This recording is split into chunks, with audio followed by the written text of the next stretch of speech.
Bonsoir à tous, nous nous retrouvons sur le Discord du Canard Réfractaire pour une conférence, disons, de sociologie politique, hein. C'est plutôt dans cette catégorie-là que va rentrer la réflexion du jour.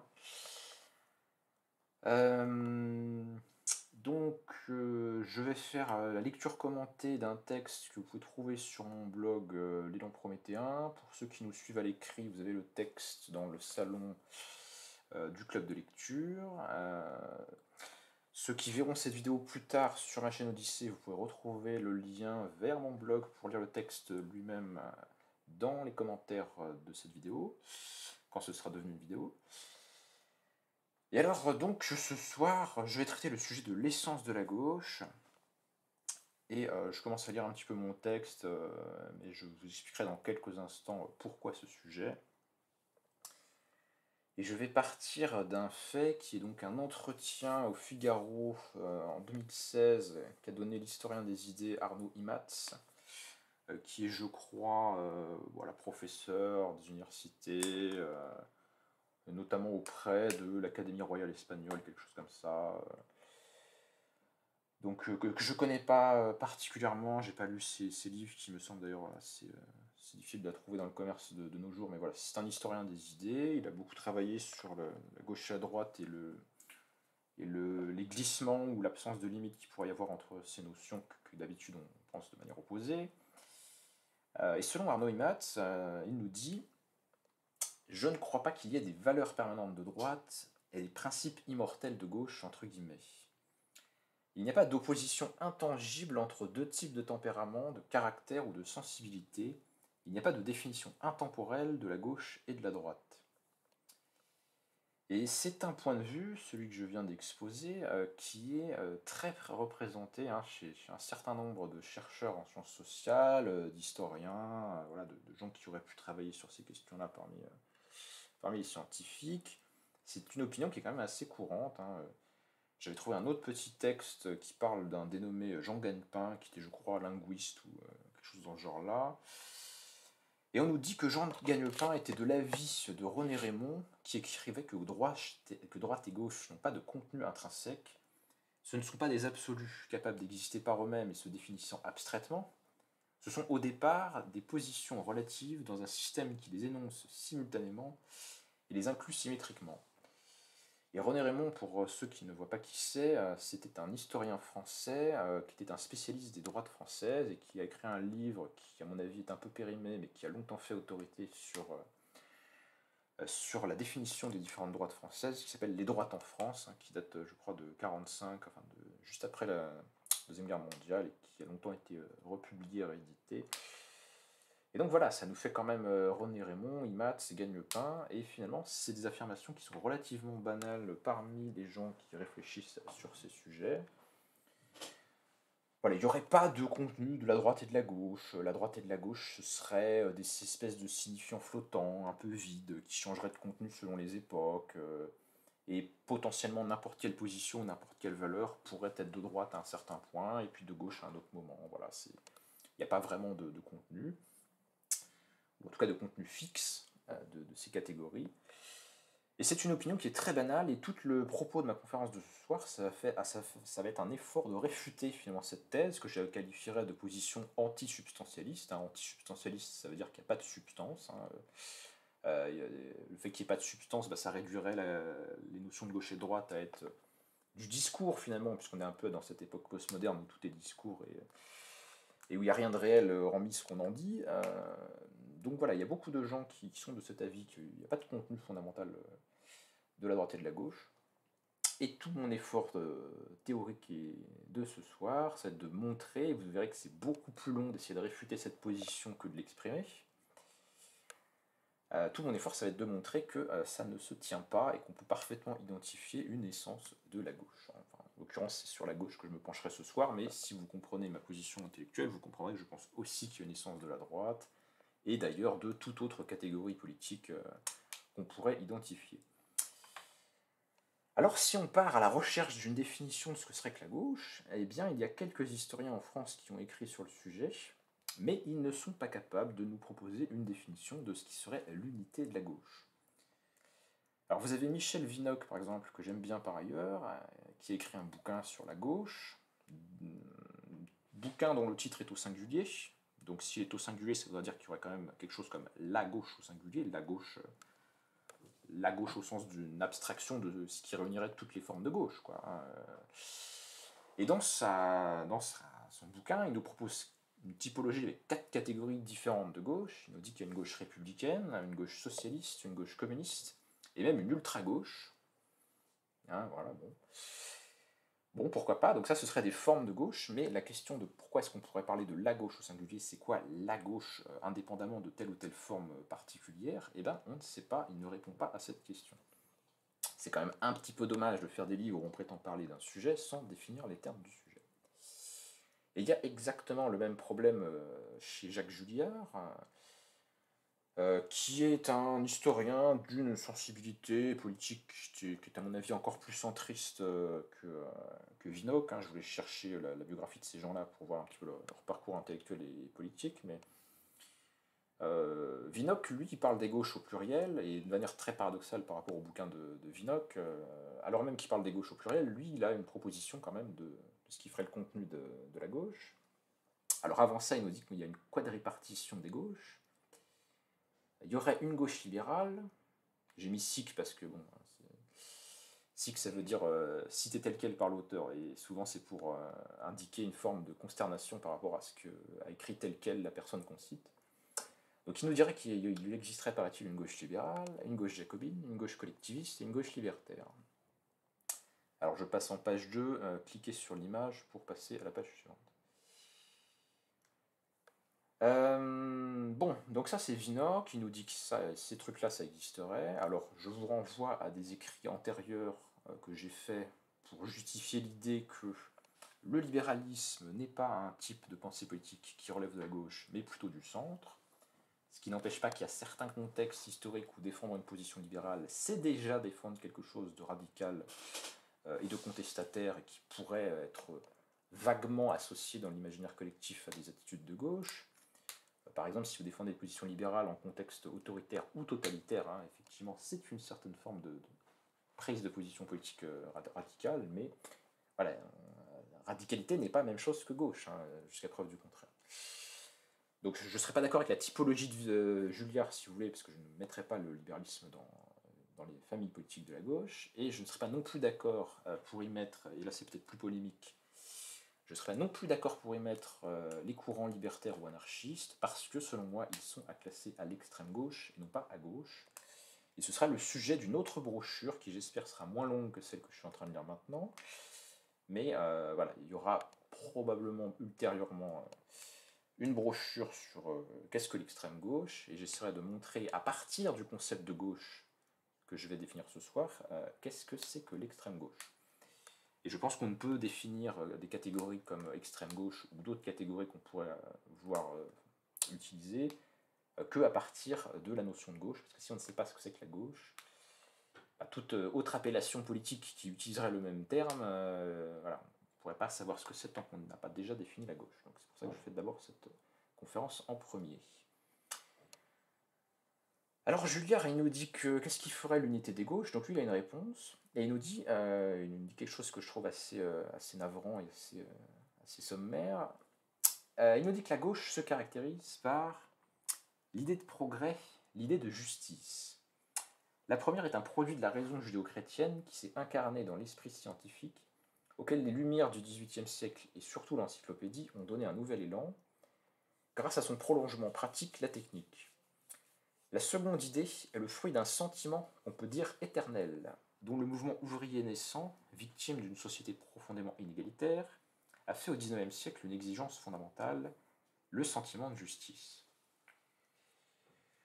Bon, alors pourquoi je pense que cette définition n'est vraiment pas terrible? Parce que dire que la gauche a à voir avec le progrès, c'est possible, mais il n'est pas certain que ce soit une notion qu'on puisse attribuer exclusivement à la gauche. Après tout, on pourrait rattacher à une vision de la société comme évoluant vers le progrès d'autres types de pensée politique, comme par exemple la pensée libérale, hein, qui se définit comme un progrès par rapport, je ne sais pas moi, au régime absolutiste monarchique traditionnel. mais aussi certaines idéologies de modernisation comme le saint-simonisme, ou d'autres doctrines technocratiques, plutôt de l'entre-deux-guerres pour parler du contexte français. Voilà, il y a toutes sortes d'idéologies de modernisation à différentes époques qui pourraient aussi se revendiquer d'une logique de progrès. Et finalement, tant qu'on n'a pas défini qu'est-ce qu'on voulait dire par progrès, eh ben, on n'a rien dit, et ça ne nous éclaire pas spécialement sur le fait que on se référait à un contenu politique de telle orientation plutôt que de telle orientation.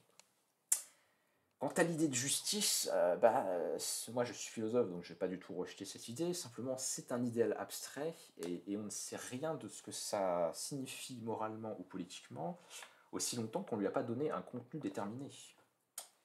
Parce que la justice, jusqu'à preuve du contraire, tout le monde ou presque est pour. Hein. Moi j'ai pas croisé beaucoup de gens qui me disent qu'ils en ont rien à foutre de la justice, ou qu'ils prétendent défendre des idées qu'ils trouvent injustes. Donc tout le monde serait pour la justice, mais tout le monde certes n'est pas de gauche. Donc essayer de définir la gauche à partir de l'idée de justice, c'est tout à fait vain, je pense. Hein. Ça ne nous informe pas vraiment sur de quoi il s'agirait. Alors, je passe en page 3. On retrouve le même problème de définition dans la version anglophone de Wikipédia. Alors, pour Wikipédia en anglais, la gauche se définirait, je simplifie un petit peu ce que dit la page, mais l'idée essentielle, me semble-t-il, de ce qu'elle propose, c'est que la gauche se définirait par la recherche de l'égalité sociale et de l'égalitarisme. Bon, là encore, hein, aucune de ces notions ne fait l'objet de définition univoque. Hein. L'égalité sociale, qu'est-ce que c'est? Est-ce que c'est pas déjà redondant avec l'égalitarisme? Qu'est-ce qu'on entend par ces notions?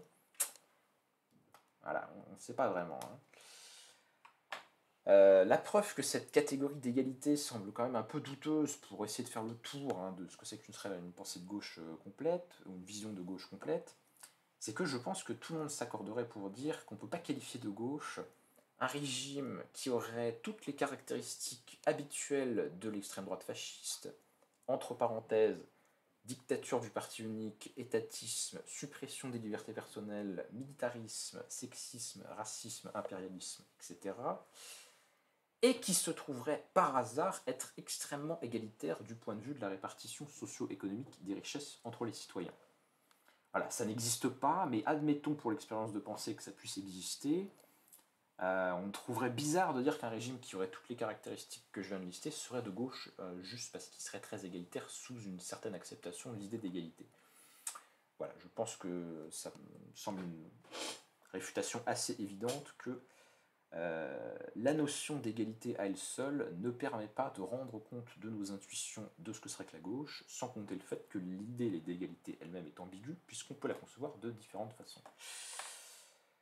Donc la thèse que je défendrai ultérieurement dans la brochure, ce sera de dire que l'ambition égalitaire n'est peut-être pas tant un point de départ pour la gauche, mais plutôt une valeur instrumentale, quelque chose qu'elle défendrait parce qu'elle en a besoin pour réaliser une autre valeur qui lui serait plus spécifique.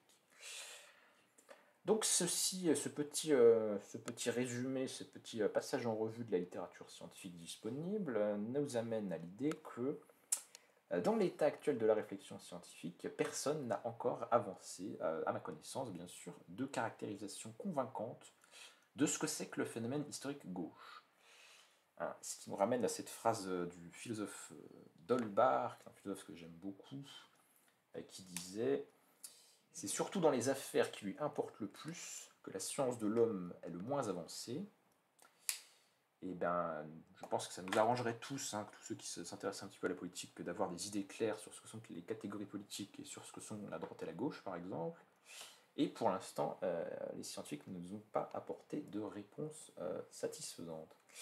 Et donc l'ambition de mon texte, ça va être de réaliser le tour de force de répondre à cette question, et de montrer que si, on peut tout à fait isoler un contenu substantiel qui se répète historiquement de la gauche et réfuter les gens qui pensent que tout ça est un jeu de langage et qu'on peut dire tout et son contraire et être de gauche à un certain moment donné, si suffisamment de gens se sont mis d'accord sur le fait que c'était ça la gauche, ou quoi que ce soit de nominalisme et de relativisme du même genre. Alors, qu'est-ce que la gauche ? Il faut commencer par écarter un préjugé, la gauche n'est pas le camp du changement entre guillemets, parce que ça c'est un truc qu'on entend souvent, et je vais commencer par attaquer un peu toutes les idées reçues qui tournent autour de cette problématique. La gauche n'est pas le camp du changement, parce que agir, et notamment agir politiquement, mais agir tout court, c'est provoquer des changements. Donc le camp du changement, c'est tous les camps en politique, par définition, ça ne peut pas être autre chose, et ça n'a pas de sens de s'en tenir à cette idée. La gauche n'est pas non plus le camp de la détestation du passé, autre idée qui revient souvent, notamment chez les gens de droite. Lorsqu'on demande aux gens de droite d'essayer de définir la gauche, souvent ils vous répondent c'est la détestation du passé. C'est pas ça, et c'est pas non plus ça, même dans une variante un peu plus faible de cette idée, qui serait de dire que ce serait la détestation du passé prémoderne, c'est-à-dire en gros ce qui précède le XVIIIe siècle en Europe. On va le voir après à partir de la définition, mais on peut effectivement penser que la gauche a une dimension contestataire par rapport au type de société qui existait en Europe, en gros avant le XVIIIe siècle. Mais c'est pas parce que vous contestez un type de société passée que vous contestez forcément la totalité de toutes les caractéristiques de cette société passée et tout ce qu'elle a fait, et que vous voulez passer une sorte de gros coup de bulldozer pour faire table rase du passé selon une formule connue. La gauche, c'est pas ça, n'a pas cette obsession-là, ça me semble tout à fait sommaire de penser ça. Et on pourrait le montrer justement à propos de tous les héritages que peuvent tirer différents penseurs de gauche, de situations, de pensées, d'expériences historiques, de toutes sortes de choses qui datent de périodes antérieures à l'époque moderne. La gauche n'est donc pas la détestation du passé, la preuve c'est qu'elle a son propre passé, elle a son propre imaginaire, elle a ses mythologies historiques, ses mémoires, ses grands événements historiques, elle a ses deuils et ses mélancolies et ses morts. Elle a son propre rapport à toute l'histoire nationale et universelle qui l'a précédée. C'est-à-dire qu'un regard de gauche, c'est un regard qui regarde le passé et qui voit les moments dans le passé, y compris prémoderne, où ces valeurs ont commencé à apparaître, ont commencé à marquer des points, entre guillemets, ont commencé à se concrétiser, et puis elle voit aussi ceux qui s'opposent à ces valeurs ou ceux qui diffèrent de ces valeurs, et elle voit l'affrontement des deux au cours de l'histoire, y compris à des périodes qui, d'une certaine façon, sont antérieures à sa propre naissance, en fait. Il faudrait tout ignorer de l'histoire de la gauche pour croire qu'elle n'a pas trouvé dans le passé de quoi nourrir ses combats.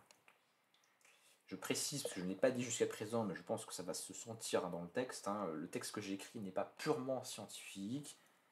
Si je voulais écrire le même texte dans une revue académique, j'enlèverais tous les jugements de valeur, et ça serait tout à fait faisable, et ça donnerait une définition qui se tiendrait tout à fait scientifiquement, mais je ne l'avais pas dit au début, donc je le précise pour qu'il n'y ait pas de malentendu. C'est pas le texte qu'on va lire n'est pas un texte purement scientifique, parce qu'il y a un parti pris qui est en faveur de la gauche. Voilà, je le dis, voilà, je suis une personne de gauche, donc ça va être un texte qui défend la gauche, mais il ne suffit pas de la défendre, il faut savoir qu'est-ce qu'on défend. Et donc je devais chercher à la définir dans mon texte, mais disons qu'il y a une certaine manière de s'exprimer qu'on peut sentir dans le texte qui montre que c'est un regard bienveillant qui est porté sur le sujet. Voilà, c'est donc pas un texte tout à fait neutre. Voilà. Donc la gauche n'est pas le camp d'un modernisme aveugle, parce que c'est une pathologie qu'on peut tout à fait retrouver dans des tendances politiques qui ne sont pas de gauche. Il y a des formes de centrisme qui sont des modernismes aveugles. Toute comparaison avec une situation actuelle en France aujourd'hui serait bien sûr un hasard. Il y a des formes de modernisme aveugle qui peuvent être centristes, qui peuvent être d'extrême gauche, ou qui peuvent même concerner certaines formes de droite radicale. Il y a des droites radicales futuristes, transhumanistes. Certaines formes de droite fasciste sont tout à fait modernistes. Donc voilà, c'est pas du tout une question de gauche ou de droite ou d'autres catégories. La gauche n'est pas le camp d'un modernisme aveugle, la preuve, il y a eu tout au long de l'histoire des gauches des courants romantiques, des courants technocritiques, qui ont fait développer une pensée d'une critique sociale vis-à-vis des dangers ou des excès de certains aspects de la modernité, tout particulièrement dans ses formes capitalistiques et industrielles ou industrialistes. Donc là j'ai mis des liens en note, si vous voulez lire des bouquins qui portent sur ce thème, je vous recommande des bouquins qui prouvent ce point. Donc ce qu'il faut retenir de cette préambule, c'est que contrairement à certaines idées reçues, la gauche n'a pas d'hostilité pour le passé en soi, mais uniquement pour les traits du passé et pour leur persistance dans le présent lorsque ces traits contreviennent à ses propres idéaux. Et ça ne la différencie pas de n'importe quelle tendance politique, hein. Vous avez des gens, je sais pas moi, ultra-réactionnaires qui vous disent que, je sais pas moi, Démocrite, le fondateur de la théorie atomiste dans l'Antiquité, bah, c'est déjà un peu moderne, et donc c'est déjà un peu mal. Voilà, il a beau avoir vécu, je sais plus quoi, au 6e ou 7e siècle avant Jésus-Christ, c'est déjà un peu le début de la décadence et de la modernité, parce qu'il pensait pas comme la tradition. Enfin voilà, n'importe quel personnage qui porte un regard politique ou moral sur l'histoire peut y voir dans n'importe quelle époque des traits qu'il n'aime pas. C'est pas un critère pour classer les doctrines politiques. Pour la gauche, le changement est conçu non pas comme une rupture, mais comme un affranchissement relatif, en un sens du mot qu'il faut préciser. Cet affranchissement relatif concerne le présent à l'égard du passé, parce qu'il s'agit de discerner dans le présent les tendances du passé porteuses d'un certain avenir. Donc le présent prolonge des courbes du passé porteuses d'un certain avenir, c'est-à-dire qu'il y a une forme de continuité dans une vision de l'histoire de gauche également. Porteuse d'un certain avenir, celui d'une réorganisation des rapports où les attentes de justice sociale qui s'y expriment puissent trouver leur satisfaction.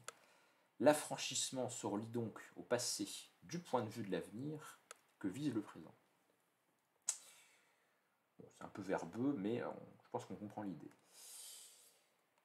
Alors maintenant que j'ai dit que la gauche, qu'est-ce que ça n'était pas, je vais donner quelques indications qui sont encore un peu autour du sujet. Je ne suis pas encore rentré stricto sensu dans la définition, mais je commence à dégager un peu les nuages autour.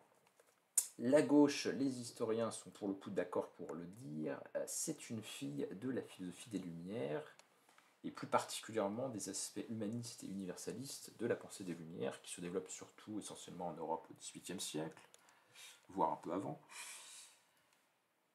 Alors, preuve qu'il y a quelque chose dans la pensée de gauche qui prolonge un humanisme qui lui-même vient de la période de la philosophie des Lumières, c'est que des recherches sociologiques étendues sur plusieurs décennies ont montré que chez les gens de gauche, le premier trait est le souci de l'humain, le souhait que l'homme soit au centre des préoccupations, qui se traduit notamment par la référence pressante aux autres. Chacun se perçoit comme une partie d'une collectivité dont les membres ont autant, sinon plus, d'importance que soi. Et ça, c'est issu d'un bouquin sur le clivage gauche-droite, qui est un livre de sociologie qui se base sur des entretiens qui sont faits toutes les décennies depuis les années 60, je crois. Donc, voilà, pas mal d'études qui ont sondé les attitudes politiques des Français. Et bon, voilà, moi, ça me semble correspondre à l'idée que je m'attends de ce que c'est que la gauche. Effectivement, les gens de gauche ont ce côté, j'aime pas le mot, mais on va dire altruiste pour aller vite. Et ce côté d'insertion de l'individu dans la collectivité qui a une valeur au moins aussi importante que l'individu. En somme, donc résumé de cette idée sur l'humanisme, qui n'est pas une spécificité de la gauche, mais qui est quelque chose que la gauche continue, c'est pas la seule tendance humaniste moderne, je ne suis pas en train de dire que la gauche a le monopole de l'humaniste, ne faites pas dire ce que j'ai pas dit, mais elle continue un humanisme qui trouve sa racine dans la pensée des Lumières, et en somme, on pourrait dire que la gauche veut l'humain d'abord, pour ceux qui ont la référence, et ceux qui ne l'ont pas, elle est en note. Mais comme le dit fort justement l'historienne Stéphanie Rosa, la gauche n'est pas la seule à hériter des idéaux des Lumières, parce que cet héritage est divisé en différentes tendances, et on pourrait aussi montrer, j'en parle dans un autre billet, que d'autres philosophies politiques comme la pensée libérale sont aussi, à leur façon, des philosophies modernes qui héritent de la pensée des Lumières. Par ailleurs, la gauche ne se défend pas non plus avec la défense du régime républicain. Parce qu'il a existé des républiques bien avant le XVIIIe siècle, et bien avant la formation de la pensée de gauche. Donc si vous avez suivi mon raisonnement, je dis que c'est un héritage des Lumières, donc ça ne peut pas exister chronologiquement avant le XVIIIe siècle. Et moi, l'état où j'en suis de mes recherches historiques, je le considère, je n'ai pas trouvé en France en tout cas de personnalité de gauche avant le XVIIIe siècle, et même au XVIIIe siècle, c'est très dur d'en trouver. Donc c'est quelque chose qui naît, en tout cas dans le cas français, au XVIIIe siècle, et qui devient vraiment un phénomène visible et tout à fait incontestable au XIXe. Mais avant, il n'y a pas de raison de penser que ça existe. Donc la gauche ne peut pas se résumer au républicanisme, parce qu'il existait des républiques dans l'Antiquité à des périodes où la pensée de gauche n'existait pas. Par ailleurs, il existe aussi des gens qui défendent une forme de républicanisme centriste, et il existe même des républicains de droite, des gens comme De Gaulle, ou des gens encore plus à droite comme Maurice Barrès, qui est le fondateur du nationalisme français, qui défend une forme de républicanisme bonapartiste autoritaire. Voilà, ils ne sont pas contre un régime de type républicain. Voilà, on va diviser le pouvoir, il y aura une assemblée, il y aura un chef d'État, il y aura différents pouvoirs. Bon, ce sera une république, ce ne sera pas une monarchie, mais ça ne les rend pas de gauche. Ce n'est pas un critère suffisant. Enfin, il me semble que personne n'aurait eu l'idée de qualifier un de ces deux personnages de gauche. Donc la gauche n'a pas le monopole de la République française ou de n'importe quelle république, et il ne suffit pas d'être républicain pour être de gauche. Un exemple criant, hein, c'est qu'un conservateur bourgeois comme Adolphe Thiers, hein, qui est la personne qui s'est chargée de la répression de la Commune, pour ceux qui ne voient pas qui c'est, c'est un républicain par opportunisme politique, et ses valeurs et ses buts politiques représentent l'antithèse exacte d'un projet de gauche. Donc, contrairement à ce qui a pu être dit par certains chercheurs, notamment Philippe Darulia dans dans un livre très intéressant par ailleurs sur la gauche et la nation au XIXe siècle, voilà, on ne peut pas résumer l'idée de gauche à l'idée de république. Il y a des formes de républicanisme qui ne sont pas de gauche. Et donc ça ne donne pas un critère substantiel et discriminant. Ça ne dit pas quel est le genre de république que cherche à réaliser la gauche. Allez, je passe parce que sinon, on va pas avoir le temps. Donc, j'en suis en page 6. Comment la gauche propose-t-elle de réaliser politiquement les idéaux des Lumières, puisque c'est la thèse que je défends, en quoi est-elle une idée héritière particulière de la pensée des Lumières par rapport à un projet libéral, par exemple, qui lui aussi pourrait tout à fait légitimement se réclamer d'être un héritier de la pensée des Lumières? Quel sens donne la gauche à l'idée républicaine, qui la distinguerait de ce que serait qu'un républicanisme du centre ou de droite? Quelles sont les valeurs constitutives de la gauche, et comment s'articulent-elles les unes aux autres? Et enfin, qu'est-ce qu'une logique de gauche? Allez, sans plus attendre, je vous livre ma réponse, puisque vous êtes quand même tous venus pour ça. Mais je vais peut-être boire un petit peu d'eau avant quand même. Alors la thèse que je vais défendre, c'est qu'on peut définir idéal typiquement la gauche à partir de 6 éléments invariants. Je redirai après ce que j'entends par idéal type pour qu'il n'y ait pas d'ambiguïté. Mais en gros, voilà, l'état de ma réflexion pour le moment, et j'attends vos critiques en conclusion si vous avez d'autres idées, c'est qu'il y a 6 caractéristiques invariantes qui permettent à coup sûr de reconnaître une orientation de gauche. Petit 1, une promotion de la liberté individuelle en tant qu'outil du bien-être. Petit 2, une conception substantialiste ou réelle de l'égalité. Petit 3, une défense du peuple envisagée comme l'ensemble des classes subalternes et ou classes populaires. Petit 4, une visée d'autonomie vectrice de pensée critique et de démocratisation. Petit 5, une affirmation que l'action humaine a produit dans l'histoire du progrès. Et petit 6, un ethos joyeux. Alors si on essaie de catégoriser ces éléments, le 1, le 3, le 2... Non, attends, je recommence. Le 1, le 2 et le 4, ce sont des valeurs. La liberté est une valeur, l'égalité est une valeur, l'autonomie est une valeur. Le 5, ce serait plutôt... comment qualifier ça? Soit une philosophie de l'histoire, soit une conception anthropologique, soit une idée sur ce que c'est que la nature humaine, enfin bon. Voilà, ça c'est pas tout à fait une valeur, c'est plutôt une idée sur ce que c'est que l'homme, sur ce que c'est que l'histoire, donc ça rentre pas vraiment dans la catégorie des valeurs, mais c'est un élément d'un type un petit peu différent. Le 3, c'est pas une valeur, c'est un sujet historique, ou c'est un sujet politique.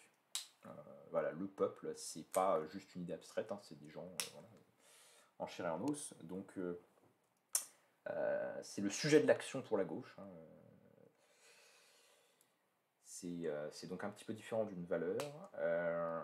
D'ailleurs, la preuve, c'est que le peuple pourrait ne pas avoir les valeurs que la gauche veut défendre, donc vous voyez que ce n'est pas des éléments complètement équivalents, ou qui pourraient ne pas se contredire. Et 6, l'élément 6, c'est plutôt un trait de caractère ou ou un sentiment, ou une structure. Moi j'aime bien l'idée de structuration affective, si on veut parler le langage de nos amis spinozistes. Voilà, les gens de gauche, ils ont une certaine façon d'être psychologique, sentimentale, enfin, ils sont traversés par un certain affect joyeux. Donc vous voyez que les différents éléments que j'ai listés, c'est important de le noter sur le plan de la définition, ne sont pas tous des valeurs, il y en a d'autres qui sont d'autres choses. Bon. Mais pour moi, c'est vraiment ça, les 6 points que je retrouve de façon récurrente, invariante, quelle que soit l'époque, l'individu, le groupe politique, le parti considéré, quand on veut vraiment définir et être certain qu'on a affaire à quelqu'un de gauche, on va retrouver soit tous ces traits, soit la grande majorité de ces traits, parce que, bon, je viens maintenant à la notion d'idéal type pour ceux qui ne savent pas très bien ce que c'est. C'est une notion empruntée à la sociologie de Max Weber, sociologue allemand. Et un idéal type, pour faire très court, c'est un modèle, hein, c'est-à-dire c'est une description de la réalité qui abstrait de cas concrets observés des traits généraux pour en faire un modèle général. Et ensuite, à partir de votre modèle général que vous avez abstrait de traits particuliers, bah, vous allez pouvoir vous resservir du modèle pour voir si tel ou tel nouveau phénomène qu'on n'a pas encore étudié correspond ou pas au modèle. Et donc, si correspond au modèle, bah, ça vous étend le nombre de cas qui sont couverts par le modèle. Puis si ça ne correspond pas au modèle, bah, c'est que vous avez affaire à autre chose. Il faut potentiellement inventer un autre modèle ou une autre catégorie pour le désigner. Et donc voilà, la gauche n'est pas un signifiant vide, une catégorie nominale qui change complètement de contenu suivant les époques, parce que je pense que cette définition idéale typique peut se retrouver eh bien, à toutes les époques, dans tous les partis, tous les individus qui composent la gauche, et que si un individu ne les a pas, eh bien, ça fait sens de ne pas considérer que c'est une personne de gauche, parce que ça n'aurait rien à voir avec nos intuitions sur la question, et je pense que la plupart des notions ou des termes que j'ai utilisés feront sens pour les intuitions que vous avez déjà du sujet. Ça ne vous paraîtra pas bizarre comme définition, hein, parce que un bon critère pour qu'une définition rende compte de nos intuitions, c'est que ça ne soit pas bizarre. Hein. Si ma définition vous donnait l'impression que j'avais défini la masse des météorites, bah, ce serait probablement pas une bonne définition de ce que c'est que la gauche. Donc voilà, une bonne définition est quelque chose qui doit rendre compte de nos intuitions de départ en les justifiant. Et le reste de mon essai, ce sera un effort pour justifier, avec des exemples justement, la pertinence de chacun de ces critères. Mais voilà, la thèse que je défends, c'est bien qu'il y a une essence de la gauche qui traverse les contextes historiques et géographiques et qui permet de se mettre d'accord sur ce que c'est.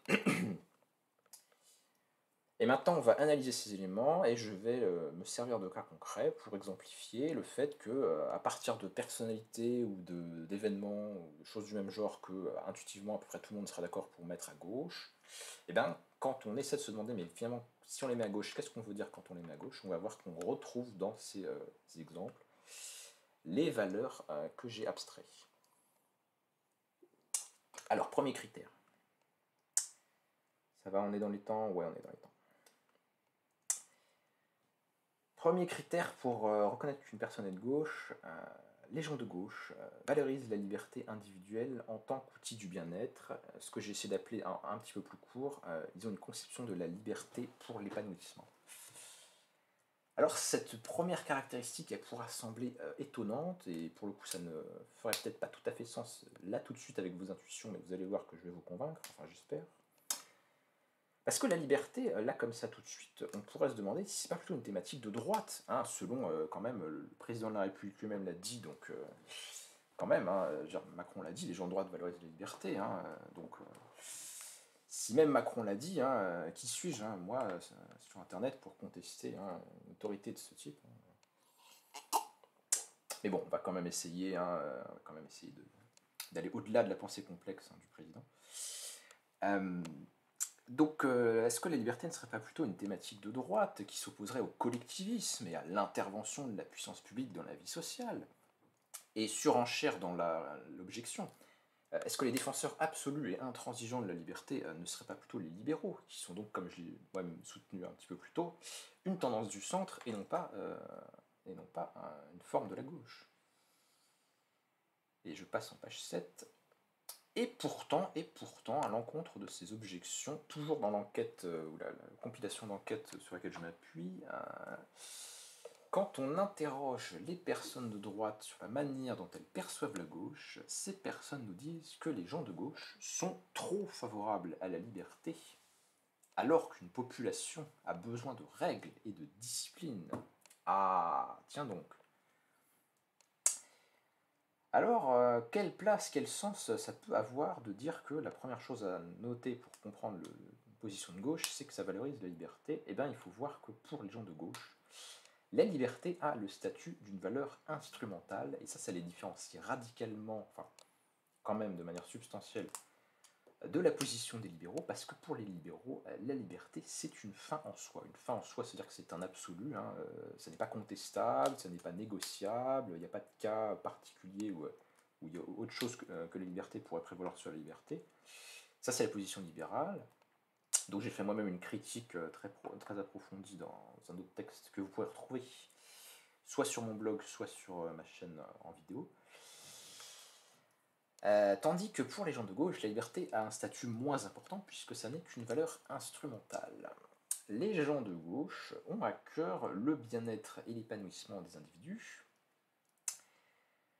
et chacun reconnaîtra qu'un tel but ne peut pas être atteint si les personnes ne jouissent pas d'un degré suffisant de liberté pour prendre leurs propres décisions, donner à leur vie une forme qui leur paraisse authentique, exprimer leur personnalité, etc. etc. C'est-à-dire que pour la gauche, la liberté n'est pas un absolu, il y a des limites, on ne peut pas tout faire, mais si les gens n'ont pas un peu de liberté quand même, ils ne vont pas pouvoir avoir le bien-être et l'épanouissement. Or, les gens de gauche aimeraient qu'ils aient le bien-être et l'épanouissement. Donc, il faut quand même qu'ils aient un certain niveau de liberté, sinon le but ne sera pas atteint. C'est pour ça que c'est une valeur instrumentale, puisque ce n'est pas une valeur en soi, c'est une valeur qui réalise d'autres valeurs. Alors par liberté, on peut entendre dans une première acceptation l'idée libérale qu'un individu est libre lorsqu'il est soustrait à la contrainte violente d'autrui. Une variante très légèrement différente de cette définition, celle qu'on trouve dans la Déclaration des droits de l'homme et du citoyen, qui est quand même en gros un manifeste libéral. Hein.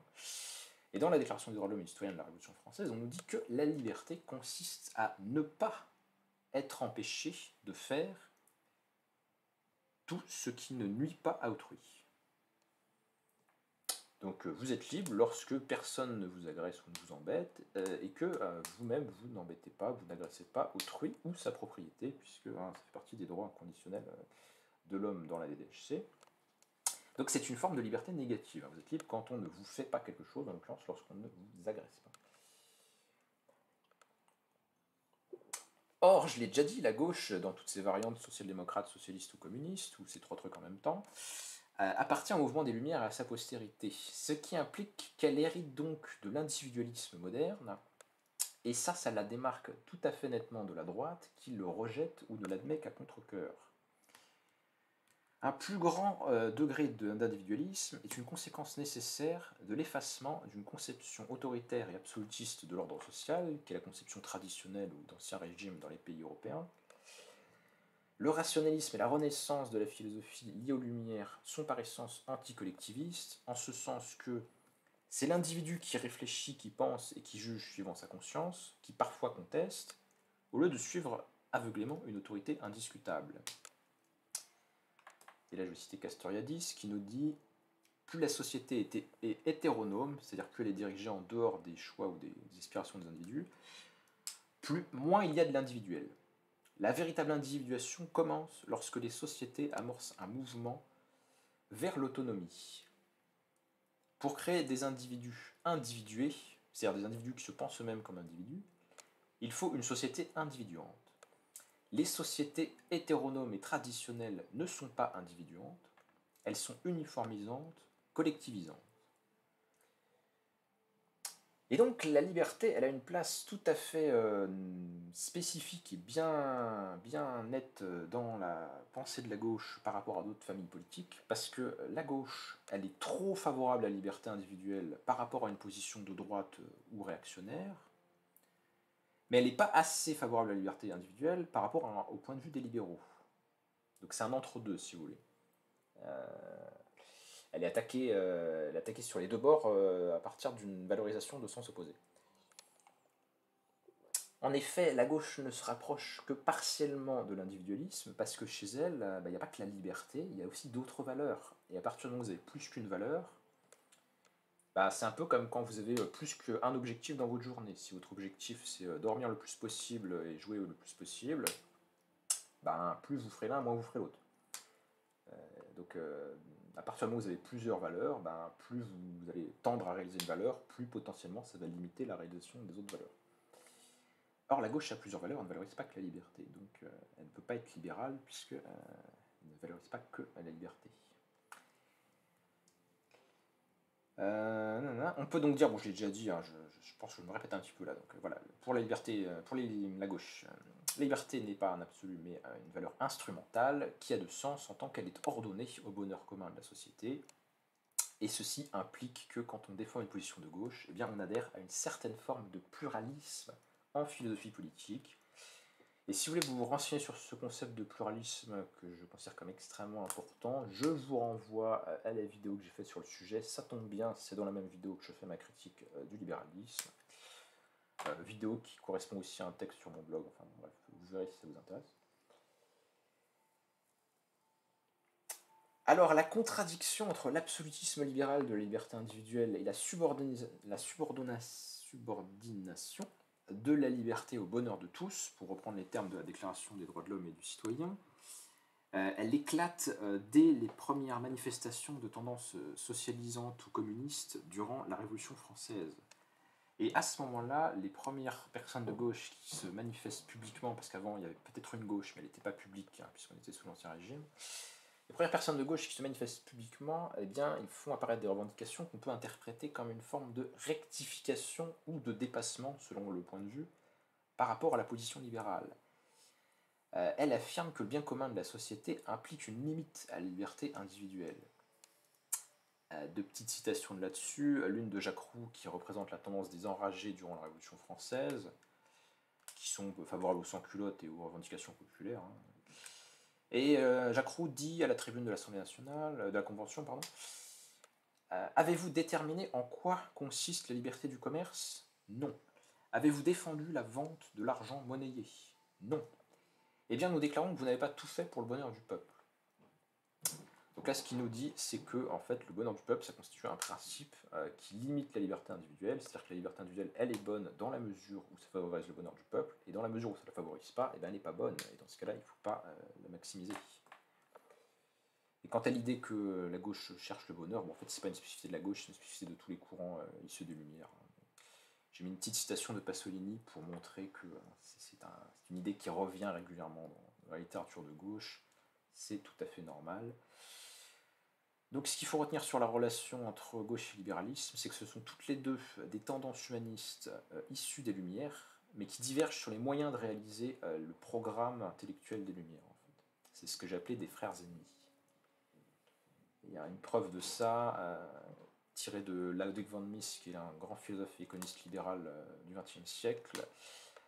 Mises nous dit socialisme et libéralisme ne se distinguent point par le but qu'ils poursuivent, mais par les moyens qu'ils emploient pour l'y atteindre.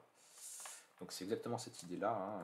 C'est des frères ennemis parce qu'ils descendent de la même matrice idéologique qu'est l'humanisme et l'universalisme des Lumières, mais ils ne sont pas d'accord sur les moyens d'arriver à réaliser leurs valeurs communes. Ce droit au bonheur, idée neuve selon Saint-Just affirmée par la Révolution française, se retrouve dans tous les courants de la gauche postérieure. Et par exemple, on peut voir que pour un marxiste du XXe siècle comme Ernst Bloch, un philosophe, il nous dit que la voie vers le socialisme est celle qui mène au souverain bien, donc à une vie meilleure pour la société. Voilà, bon, je passe la citation de Mélenchon, c'est toujours la même idée, hein. Donc, conclusion de la première partie ou de la première idée, la gauche a un rapport subtil à la liberté. On pourrait dire qu'elle subvertit l'idée libérale de liberté, qui lui donne un sens nouveau. Ce qu'elle défend n'est pas une pure liberté de non-interférence, mais une liberté positive, un résultat effectif, qu'on peut qualifier de liberté épanouissement. Or, c'est bien l'individu, à la fin des fins, qui peut être épanoui ou pas. Et c'est pour ça qu'on ne peut pas dire que la gauche serait fondée sur la négation de l'individu, le sacrifice de l'individu au collectif, ou ce genre de discours qui sont souvent proférés à son encontre. Ça n'est pas ça. Ça n'est pas possible compte tenu de ces valeurs. Pour vous montrer que la gauche prend à cœur l'épanouissement individuel, j'ai mis 2 citations longues de Marx sur la place du temps libre et de l'émancipation individuelle dans la pensée de Marx. Mais comme c'est un petit peu long, je les saute. Et je reprends en page 10. Donc la gauche ne peut pas être taxée de collectivisme pour la raison que je viens de dire, et elle ne peut pas être taxée d'individualisme, puisque, comme je l'ai dit, la liberté n'est pas pour elle une valeur absolue. La gauche a donc l'ambition d'être un juste milieu. Je saute la citation. Et la pondération exacte de liberté individuelle par rapport aux autres valeurs de la gauche est quelque chose de délicat et de problématique, ce qui suscite des débats internes à la gauche. Débats qui ne pourraient pas exister si d'un côté la gauche ne s'intéressait pas du tout à la liberté, ou si au contraire, comme le disent aussi certains, la gauche serait purement du côté de l'individualisme et d'une liberté sans frein. Il y a un certain nombre de gens qui l'attaquent sur cette ligne-là qui me semble encore plus stupide que la précédente. Mais donc preuve que cette place précise à donner à la liberté fait l'objet de débats internes. On peut prendre l'exemple de la liberté d'expression qui me semble assez emblématique des dilemmes qui peuvent exister quand on a des gens qui ont des positions de gauche. Historiquement, la gauche s'est fait remarquer par sa défense de la liberté d'expression. C'est une constante de sa tradition historique. On pourrait citer là-dessus Victor Hugo, Marx ou d'autres auteurs, mais je n'ai pas multiplié les citations parce que je n'ai pas non plus prouvé à chaque fois tout ce que je dis. Ce serait quand même un peu long. Néanmoins, ce qu'on voit de nos jours, c'est que il y a des législations qui sont prises dans différents pays pour combattre les discours dits d'appel à la haine ou des choses de ce genre, ce qui peut mener là aussi à des abus en termes de restriction des libertés publiques, notamment sur Internet. Et la gauche, eh bien, sur ces sujets-là, comment dirais-je, elle est en tension entre deux choses. D'un côté, elle valorise la liberté d'expression pour que les individus puissent... parce que les individus ont besoin d'un certain degré de liberté pour s'épanouir, et en même temps, eh bien, elle n'aime pas les appels à la haine et les choses de ce type-là, parce que ça nuit à l'épanouissement et au bien-être des individus. Donc, elle est prise dans une forme de tension entre la nécessité de préserver la liberté et la nécessité de préserver le bien-être et la dignité et la santé morale des individus.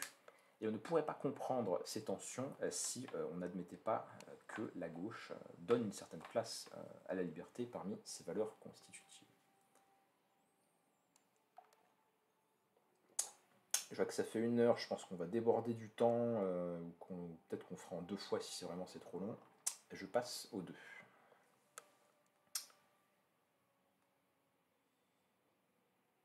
Alors, grand 2. Donc l'idée qui revient la plus souvent, la plus communément, lorsqu'on demande aux gens de définir la droite et la gauche, que ce soit les gens de gauche eux-mêmes ou les gens de droite ou d'autres, très souvent on va vous répondre la gauche c'est l'égalité.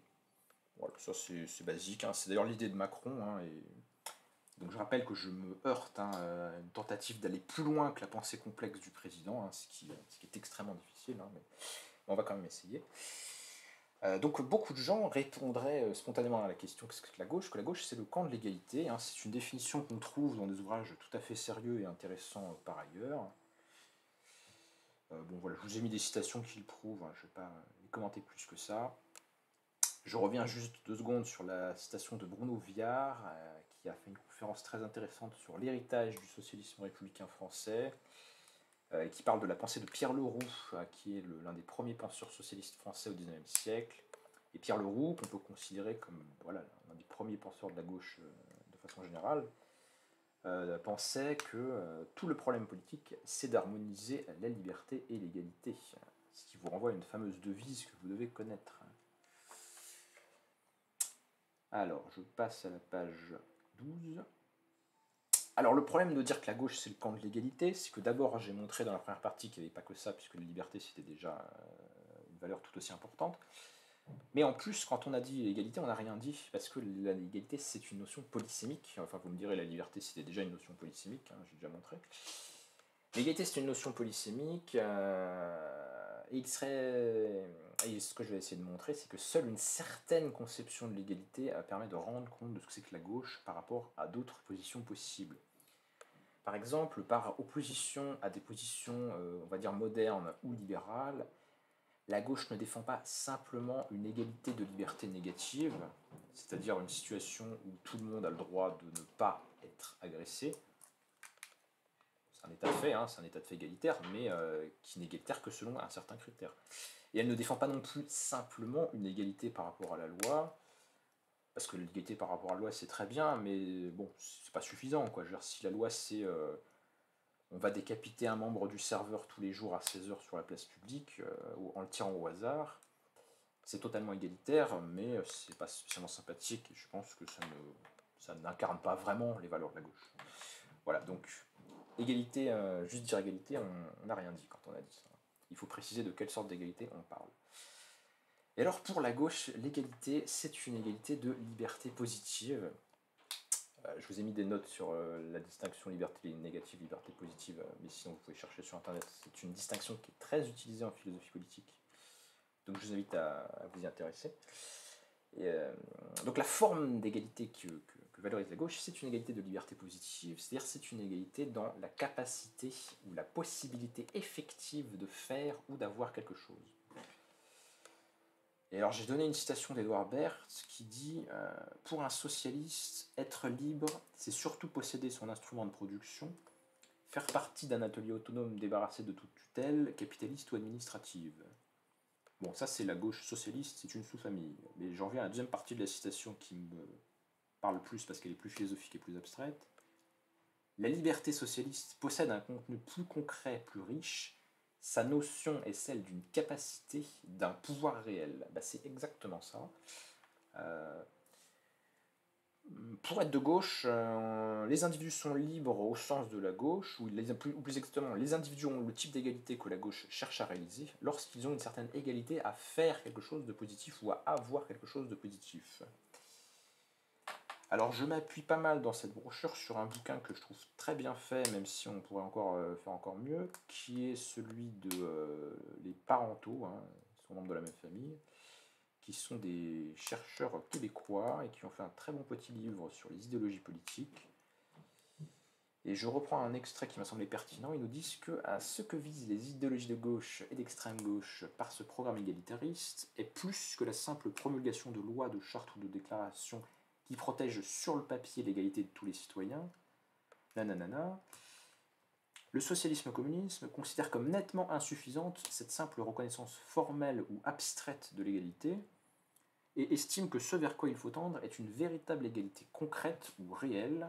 Certains auront reconnu des notions qu'on trouve dans la critique des droits de l'homme chez Marx, par exemple. Une certaine égalité concrète parmi les individus, soit une forme d'égalité dont on puisse mesurer la teneur concrète dans la réalité, et cela avant tout dans les conditions économiques des citoyens. Donc c'est pas une liberté négative où je suis libre si les autres ne me font pas quelque chose, c'est une liberté positive où je suis libre si j'ai quelque chose ou si je peux faire quelque chose. Hein. Ça rejoint la notion de capacité, si vous connaissez l'économie du développement et Amartya Sen en particulier, ça rejoint l'idée de capacité, de capacité à faire quelque chose.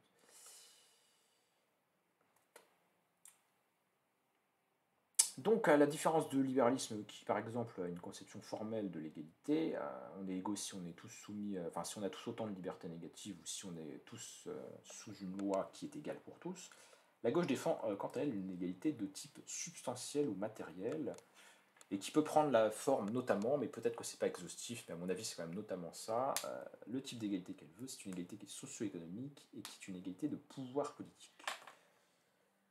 Mais bon, voilà, ça c'est des cas particuliers de ce que serait qu'une égalité formelle ou substantielle. Peut-être qu'il y a d'autres cas auxquels j'ai pas pensé. Hein. Peut-être qu'on pourrait aussi dire que la gauche veut, je ne sais pas, une égalité dans les normes de genre entre les sexes, par exemple. Ou, voilà, ça pourrait peut-être se décliner dans d'autres formes auxquelles j'aurais pas pensé. Mais c'est ça la catégorie générale. Et alors, sur le plan de l'évolution historique, on peut dire que cette formulation de l'idée égalitaire propre à la gauche est une radicalisation des tendances égalitaires qui étaient déjà présentes dans le mouvement libéral qui se forme en Europe à partir du XVIIe siècle. Et ça, c'est une idée qui n'est pas présente spécialement dans la littérature de gauche, qui se réclame en général pas souvent d'un héritage libéral. Par contre, quand on lit les réactionnaires, quand on lit Nietzsche, quand on lit Joseph de Maistre, quand on lit les contre-révolutionnaires, quand on lit les penseurs antimodernes, on voit que de leur point de vue à eux, il y a une continuité tout à fait nette entre la pensée libérale et la pensée de gauche. Alors, d'où peut venir donc une telle égalité, une telle continuité, pardon. Et bien c'est simple. D'abord, c'est simple. Il y a une certaine continuité en ce sens que si on regarde les choses d'un point de vue suffisamment abstrait, d'abord on a commencé à dire que ce serait bien d'avoir les mêmes lois, ce serait bien d'avoir autant de libertés négatives, ce serait bien d'avoir un État libéral plutôt qu'un État absolutiste, monarchique, hiérarchique avec une noblesse et compagnie. Et puis après, on s'est dit, finalement, l'égalité, on aimerait bien que ça soit plus que ce que c'est déjà. Et donc là, je vous renvoie par exemple à Tocqueville sur l'Ancien Régime et la Révolution, ou la pensée de Tocqueville en général, qui montre bien que le mouvement général en Europe depuis la fin du Moyen-Âge, c'est un mouvement vers une égalisation croissante des conditions de vie et des mœurs entre les individus. Et on peut penser donc la gauche comme une forme de radicalisation du processus, puisqu'elle demande à ce que l'égalité ne soit pas confinée, entre guillemets, à un certain niveau formel, mais que ça s'incarne dans la façon concrète dont les gens peuvent mener leur vie. Et c'est exactement ce que dit la socialiste féministe américaine Nancy Fraser dans ce petit texte, quand elle nous dit, sur le cas particulier de la parité de participation, ce serait le résultat d'un large processus historique aux facettes multiples qui a enrichi au cours du temps la signification de l'égalité libérale. Donc en fait, la gauche serait la radicalisation ou l'extension d'une forme de revendication égalitaire qui la précéderait. Et alors, vous vous souvenez peut-être que j'ai dit tout à l'heure au début que l'égalité n'était pas un point de départ pour la gauche, et que c'était souvent une espèce de raccourci ou de contresens que font les gens lorsqu'ils vous disent la gauche c'est l'égalité. En fait, c'est pas un point de départ pour la gauche, c'est encore une valeur instrumentale. C'est-à-dire que l'égalité pour la gauche, l'égalité telle que je l'ai définie de façon formelle, de façon abstraite, pardon, l'égalité pour la gauche, c'est aussi bien une valeur instrumentale que l'est elle-même la liberté pour la gauche. La liberté et l'égalité telle que la conçoit la gauche, c'est toutes les deux des valeurs instrumentales, il n'y en a pas une qui serait plus substantielle ou plus fondamentale que l'autre. Et la preuve de ça, c'est que pourquoi est-ce que donc la gauche veut qu'il y ait des mesures sociales et qui favorisent l'égalité au sens substantiel? Eh bien, on peut le comprendre comme une volonté de garantir un certain bien-être aux individus en termes de santé physique et psychique, d'épanouissement, d'éducation, d'accomplissement des capacités humaines, ce genre de trucs. Et donc là, on voit bien que c'est le bien-être qui est la valeur ultime, ou en tout cas plus fondamentale, et l'égalité n'est qu'un moyen d'accéder à la réalisation de cette valeur. Donc on voit bien que l'égalité est instrumentale et n'est pas une fin en soi. C'est pas, voilà, les gens de gauche ne sont pas des acharnés de l'égalité pour l'égalité, ils veulent l'égalité pour quelque chose.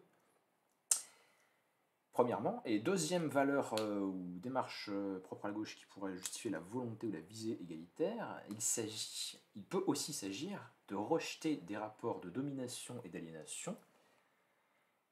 Alors à la limite on pourrait dire que cette deuxième justification pourrait être un cas particulier de la justification précédente sur le bien-être, parce que c'est vrai que si vous êtes dominé, aliéné, vous n'allez pas avoir beaucoup de bien-être, donc si ce qu'on veut in fine c'est que les individus soient égaux, au bout d'un moment effectivement il va falloir contester les choses ou les obstacles qui entravent cette recherche de l'épanouissement des individus. Donc à la limite on pourrait dire que c'est pas une justification différente, mais c'est une sorte de sous-item de la justification de départ.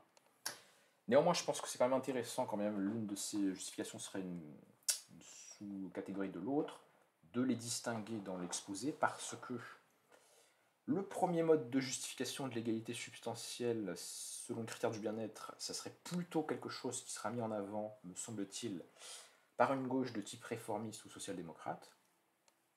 Hein, c'est les gens qui vont vous dire... voilà, la gauche, c'est le camp du social, il faut prendre soin des gens, etc., etc. Tandis que la seconde justification, celle qui va dire il faut l'égalité parce que comme ça on va détruire le rapport de domination et d'aliénation, c'est plutôt un discours, hein, me semble-t-il, qui va caractériser une forme de gauche plus radicale, de type socialiste, communiste ou révolutionnaire, ou notamment de type marxiste, puisque le concept d'aliénation est entre autres un concept de type marxiste. Mais que ce soit l'un ou l'autre, on voit bien que, in fine, à partir de ces valeurs fondamentales, on va justifier une recherche d'égalité substantielle dans la manière dont les individus peuvent mener leur vie, et pas simplement à un niveau formel où il y aurait des lois comme ça qui les protégeraient un petit peu de loin contre des agressions. En outre, comme on le verra par la suite, quand on verra le petit 4, l'égalité peut également être définie à partir d'une visée d'autonomie. Alors, maintenant je passe au 3. En 3, le peuple. Et on va laisser la parole à une personne du peuple qui nous dit la chose suivante. La gauche, c'est fait pour aider le peuple. C'est pas pour enfoncer, c'est pour aider donc qu'on se sente moins seul. Et qu'on puisse se dire qu'on se batte pour avoir quelque chose, pas rien que pour nous, pour nos enfants. Voilà, j'aime beaucoup ce témoignage qui a eu le choix méthodologique de garder l'expression d'origine. Et là, je pense qu'on arrive à quelque chose d'important, parce que jusque-là, j'ai mentionné que des valeurs abstraites générales, mais je pense qu'en elles-mêmes, y compris le critère d'égalité substantielle, qui est quand même un bon marqueur pour différencier les individus, et on voit bien les désaccords que ça cause entre les individus, même ce critère-là n'est pas suffisant, il faut aller plus loin, il faut ajouter des choses pour définir une pensée de gauche. Parce que la gauche, c'est un phénomène qui est moderne.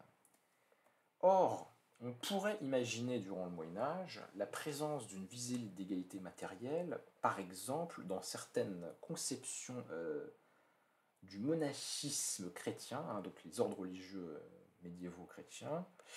On pourrait même imaginer une forme d'idéologie aristocratique chrétienne qui viserait à dépouiller l'élite de sa richesse pour mieux faire ressortir sa supériorité morale.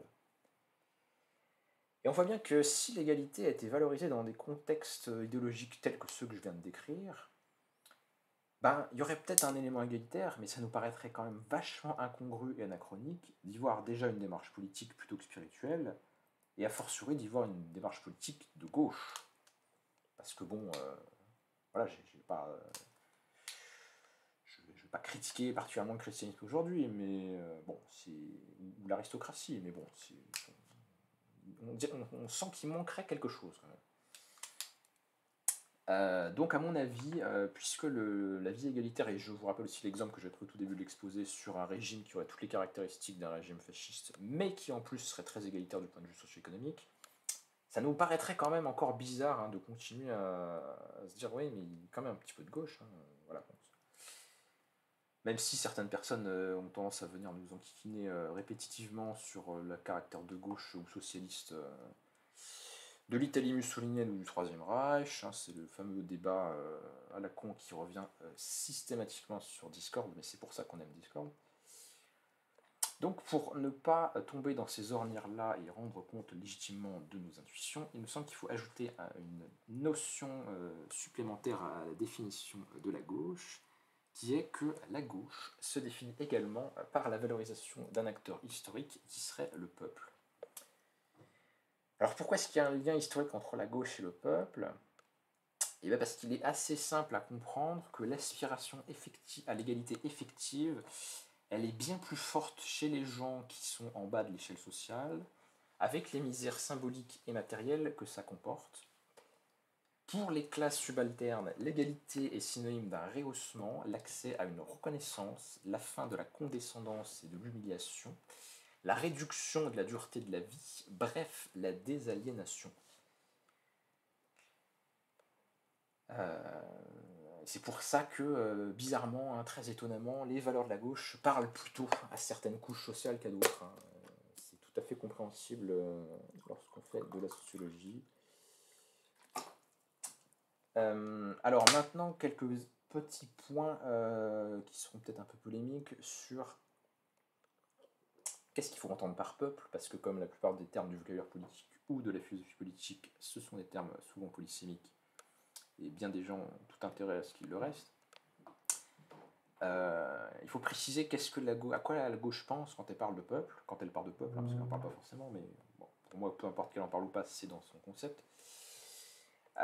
Puisque je ne définis pas ce concept de gauche à partir de ce que les gens disent, mais à partir de ce qu'ils pensent, ou de ce qu'ils font, ou de ce qu'ils sentent. Qu'est-ce que pense la gauche quand elle pense peuple ? Eh bien, elle ne pense pas la nation, Je vais pas rentrer dans une distinction très longue et très compliquée sur qu'est-ce qu'un peuple, qu'est-ce qu'une nation et pourquoi l'un est un cas particulier de l'autre, hein, parce que ça mériterait un exposé entier sur la notion de nation. Donc je vous renvoie au bouquin de Mauss, et puis de toute façon je ferai sûrement un résumé de ce bouquin de ces jours. Donc la gauche, quand elle pense le peuple, elle ne pense pas à la nation. Elle ne pense pas non plus à une essence historique, à une nature, à un truc voilà, éternel. Et je passe à la page suivante. Et là, je vais m'appuyer sur notre ami François Bégodeau dans un passage de l'histoire de ta bêtise que vous avez peut-être lu. Il nous dit le peuple n'est pas une substance.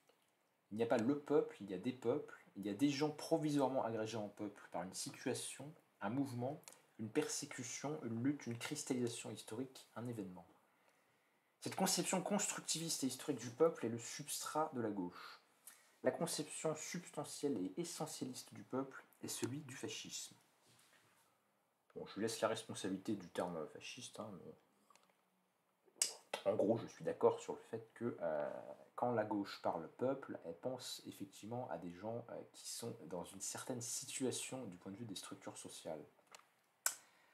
Donc c'est pas un truc éternel voilà, qui serait valable à toutes les époques de la même façon. Autre distinction, quand la gauche parle de peuple, ce n'est pas non plus, et j'insiste sur tous ces sens que je suis en train d'éliminer, hein, ce n'est pas non plus le peuple au sens de la nationalité, au sens d'une subdivision socio-culturelle de l'humanité. Lesquelles nationalités existent par ailleurs? Je nie absolument pas le fait qu'il y ait des subdivisions socio-culturelles dans l'humanité, et il y a des peuples au sens de groupes humains qui ont des caractéristiques socio-culturelles spéciales et qui vivent d'une certaine façon à certains endroits. Bon. Ça existe aussi, mais c'est pas de ça dont elle parle quand elle parle du peuple.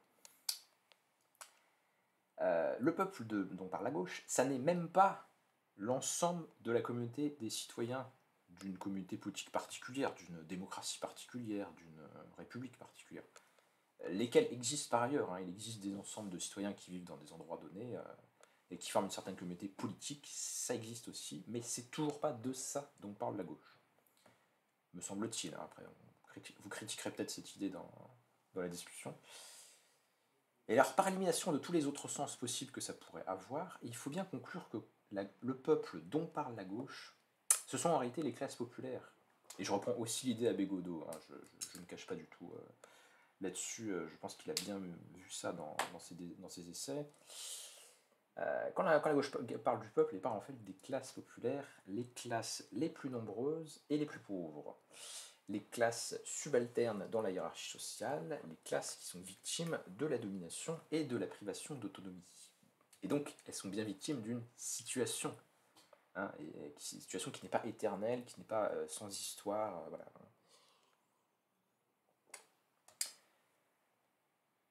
Et c'est bien compréhensible à l'égard des idéaux précédemment indiqués, qui aspire le plus aisément à la non-domination, sinon ceux que la pauvreté rend dépendants, et donc faciles à dominer.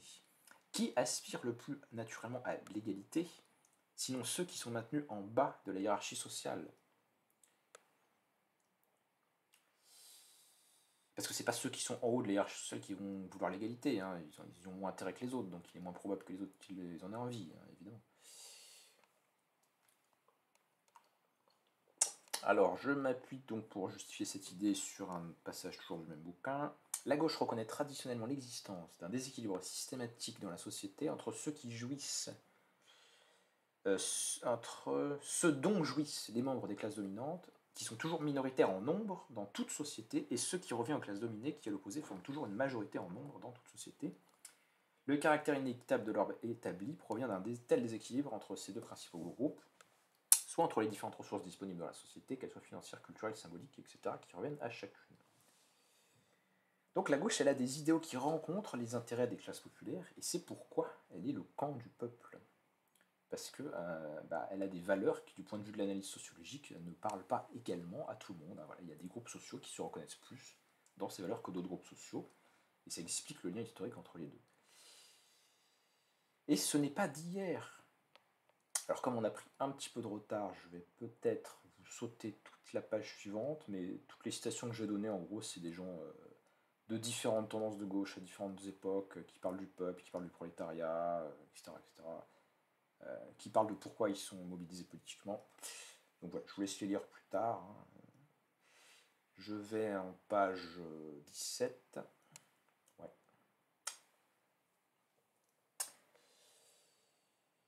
Donc, ayant montré que voilà, de gauche c'est défendre le peuple tel qu'il a été défini, eh bien je ne suis pas d'accord avec les auteurs du journal Le Vent se lève, que vous connaissez peut-être, qui nous disent qu'il pourrait exister des fractions significatives des classes bourgeoises qui seraient de gauche, ou même qu'il existerait une gauche de gouvernement qui serait radicale socialiste et qui irait de Clémenceau à Manuel Valls, laquelle gauche pourrait être hostile et répressive aux manifestations sociales populaires.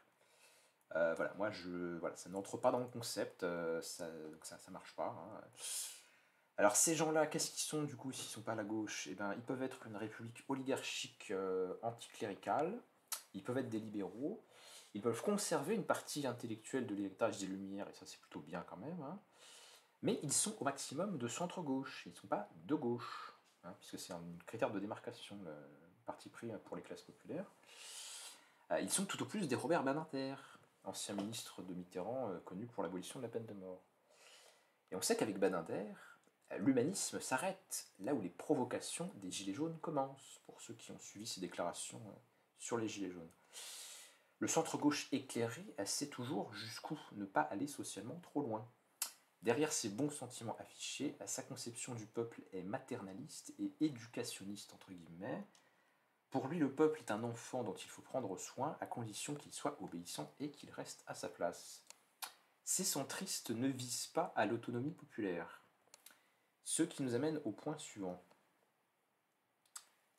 Grand 4, définition de la gauche, la valorisation de l'autonomie, qui a toute une série de conséquences que j'ai proposées entre parenthèses.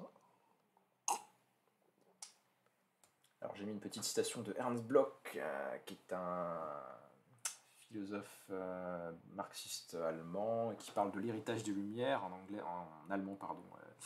Le mouvement des Lumières, ça se dit Laufklärung. Et là, il cite une formule de Kant sur la définition des Lumières.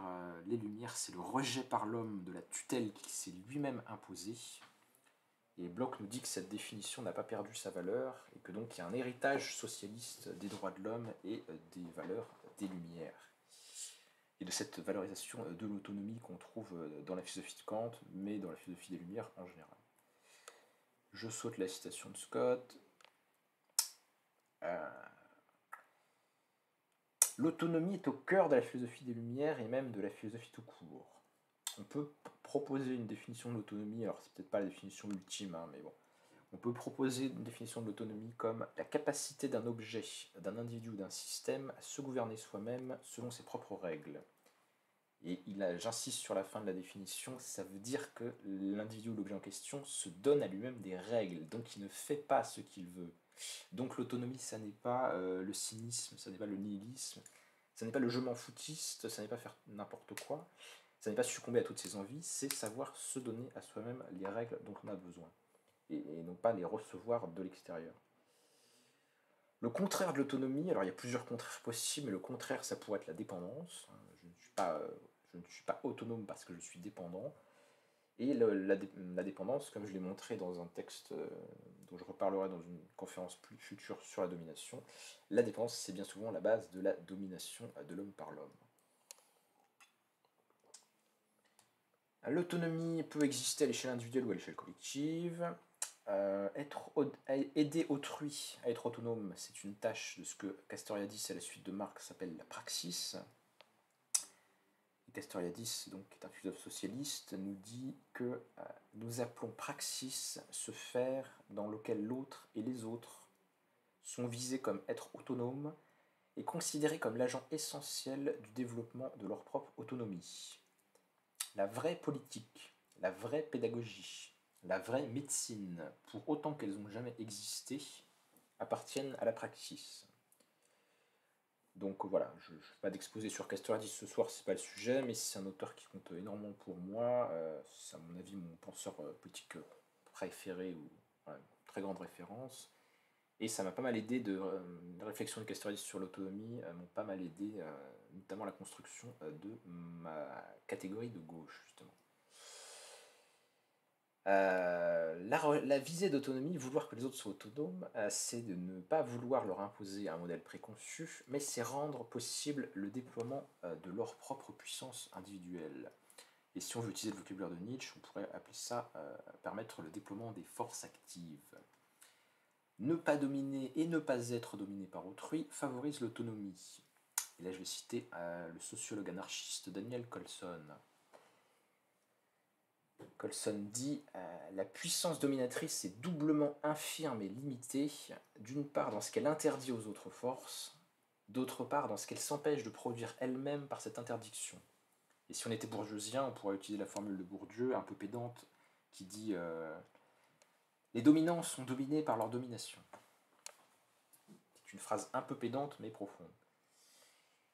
A l'inverse, la puissance émancipatrice d'un être est celle qui, parvenant à briser le joug des contraintes qui s'imposent à elle, est à même, en s'associant librement à d'autres forces libres, de dépasser ses propres limites et de permettre le déploiement d'une puissance, et donc d'une liberté toujours plus étendue.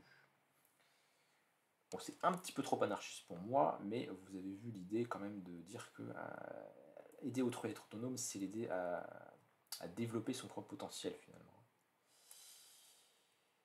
Alors, ce qui est intéressant pour comprendre le lien entre la gauche et l'autonomie, et là c'est encore un auteur qui malheureusement n'est pas connu, mais qui gagnerait vraiment à être connu, c'est George Lakoff, qui est un psychologue américain, qui a écrit un livre que j'essaye de traduire quand j'ai du temps, et qui nous dit qu'il existe un type de modèle parental qui favorise l'émergence d'une psychologie de gauche.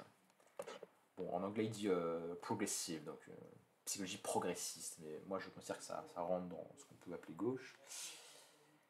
Et il est intéressant de voir que dans son modèle, le modèle qu'il pense avoir isolé, la valorisation de l'autonomie joue un rôle important. Lakoff dit « La vision progressiste du monde repose sur un idéal de la vie familiale, le modèle du parent bienveillant. L'amour, l'empathie et la sollicitude sont primordiaux, et les enfants deviennent responsables, autodisciplinés et autonomes en étant soignés, respectés et en prenant soin des autres, tant dans leur famille que dans leur communauté. Le soutien et la protection font partie de la sollicitude et ils exigent force et courage de la part des parents. L'obéissance des enfants découle de l'amour et du respect qu'ils portent à leurs parents et à leur communauté, et non de la peur de la punition. Une bonne communication est cruciale. Pour que leur autorité soit légitime, les parents doivent expliquer pourquoi leurs décisions servent la cause de la protection et de l'éducation. Les questions des enfants sont considérées de façon positive, car les enfants ont besoin d'apprendre pourquoi leurs parents font ce qu'ils font. Et également, les enfants ont souvent de bonnes idées qui méritent d'être prises en compte. Je vous laisse réfléchir à quel point, pour les personnes de gauche qui pourraient être présentes, ça correspond à l'idée que vous faites de vos propres parents et ou de ce que c'est qu'un bon parent. Mais en tout cas, Lakoff nous dit, voilà, il a isolé un type de modèle parental dans ses recherches, et il nous dit, les gens qui développent ce type-là d'éducation, ça tend à favoriser des psychologies de gens qui après deviennent politiquement de gauche, en fait. Et il y a d'autres modèles parentaux qui n'ont pas du tout les mêmes résultats. Et ça, c'est quand même vachement intéressant sur comment la société finalement reproduit des types politiques parce qu'elle reproduit des psychologies, parce qu'elle reproduit des modèles familiaux, en fait. Ça, je trouve ça très très profond et j'ai vu ça nulle part ailleurs. Alors, je passe. Donc, la visée d'autonomie pour les gens de gauche. Ça passe notamment, donc je l'ai dit, par la valorisation de la liberté individuelle sous réserve de ne pas endommager le bien-être d'autrui. Quoiqu'il serait anachronique de placer a posteriori à gauche toute la tradition républicaniste, on peut cependant penser que la gauche est une héritière moderne de cette tradition. Alors là c'est pareil, je n'ai pas le temps de vous faire un exposé complet sur la pensée républicaine et son histoire. J'ai un petit peu écrit là-dessus, mais bon, c'est un très gros sujet. Mais en gros, dans la pensée républicaine depuis Aristote à nos jours, il y a l'idée qu'un beau régime politique, c'est un régime où les gens ne sont pas dominés. Et si j'ai raison de penser que les gens de gauche sont des gens qui veulent rendre la société et les individus qui la composent autonomes, et bien ça veut quand même dire d'une certaine façon que la gauche reprend à son compte une idée qui est bien plus ancienne qu'elle-même, qui est une conception collective de la liberté, comme absence de rapport de domination, qui est une idée qui existe depuis bien avant qu'on puisse parler de gauche, puisque j'ai soutenu l'idée que c'était un phénomène spécialement moderne. Donc la gauche valorise l'autonomie qui peut avoir une implication à l'échelle individuelle, à l'échelle collective,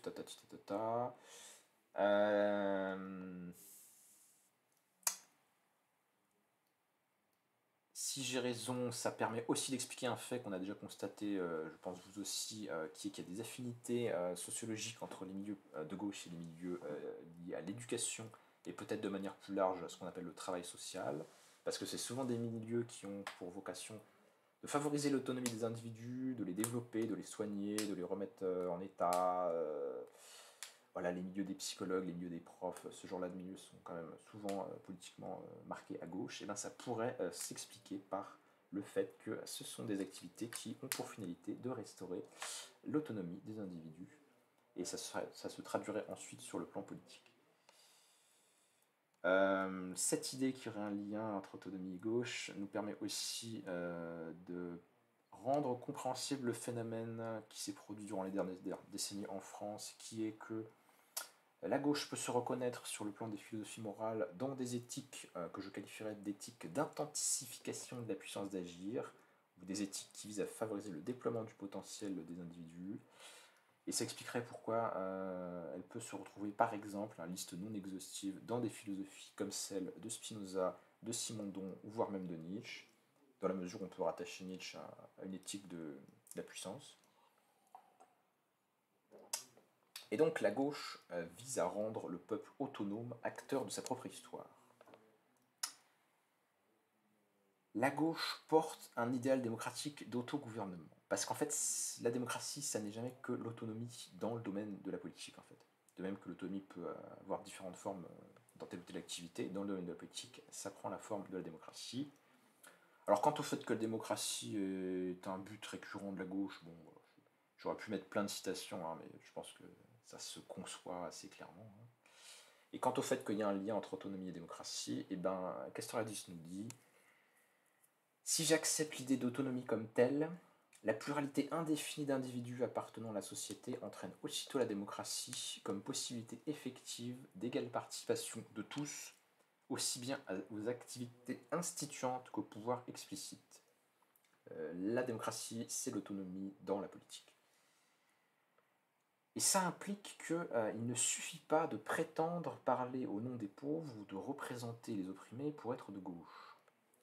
Parce qu'à la limite, il y a aussi des traditions caritatives, par exemple religieuses, qui prétendent parler au nom des pauvres, hein, ou qui prétendent aider les pauvres, ou qui les aident d'ailleurs. Hein. Bon, et en fait, c'est pas suffisant pour définir une orientation de gauche, parce que la gauche se caractérise par un rejet des traditions autoritaires de type bonapartiste ou a fortiori de type fasciste, qui prétendent gouverner au nom du peuple, mais en le dépossédant du pouvoir réel.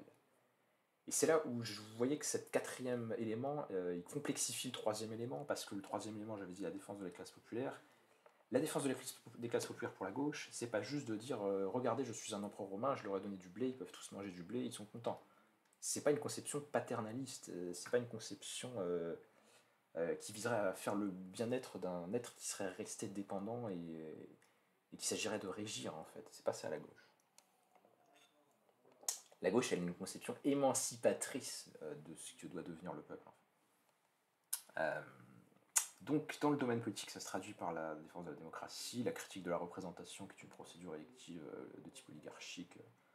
Bon, vous connaissez Schwarz, vous connaissez tout ça, tous ces penseurs critiques de l'élection.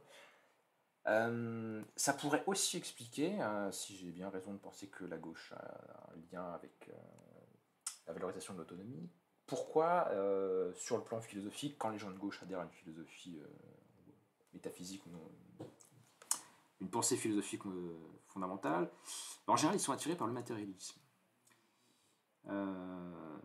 Alors, attendez, je crois que j'ai sauté une étape. Ouais, là, c'est des citations sur la dimension démocratique de la gauche. Bon, alors, voilà, je saute les citations, il y en a une de Babeuf, il y en a une de Marx, je pense. C'est juste pour prouver l'idée que les gens de gauche tendent vers la démocratie. Je passe à page 22, on avance.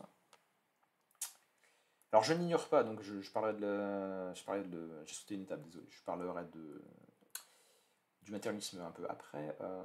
Juste un point sur gauche et démocratie, parce que je sais très bien ce qu'on va nous dire. On va nous dire, ah, mais vous ignorez, vous occultez les tendances autoritaires et totalitaires antidémocratiques qui étaient pourtant de gauche, et que faites-vous de l'URSS, nanana. Bon, donc ça c'est ce qu'on entend tout le temps, et donc je n'y répondrai pas ce soir, j'y répondrai dans un futur texte que j'ai annoncé sur l'extrême gauche, parce que je pense qu'il y a une extrême gauche et qu'elle est de nature tout à fait différente de la gauche en dépit des apparences.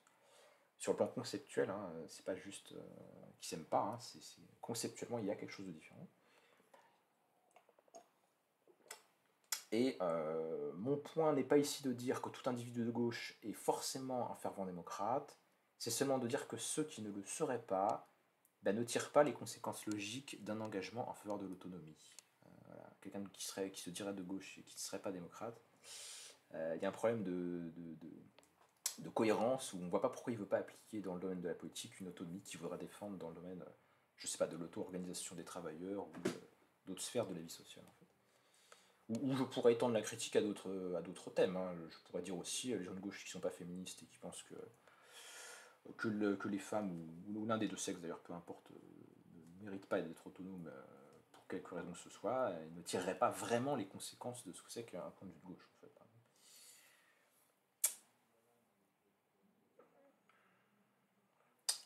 Donc la notion d'autonomie peut s'opposer à la notion de domination, on la retrouve dans la tradition de la pensée socialiste française. Je vais juste lire la deuxième citation en bas de la page 22 qui est encore de Castoriadis quand il nous dit l'autogestion de la production par les producteurs n'est que la réalisation de la démocratie dans le domaine où les individus passent la moitié de leur vie éveillée. Donc finalement, là encore, je ne suis pas en train de dire que toute personne de gauche doit ou est nécessairement quelqu'un qui défend le socialisme, mais je pense que les gens qui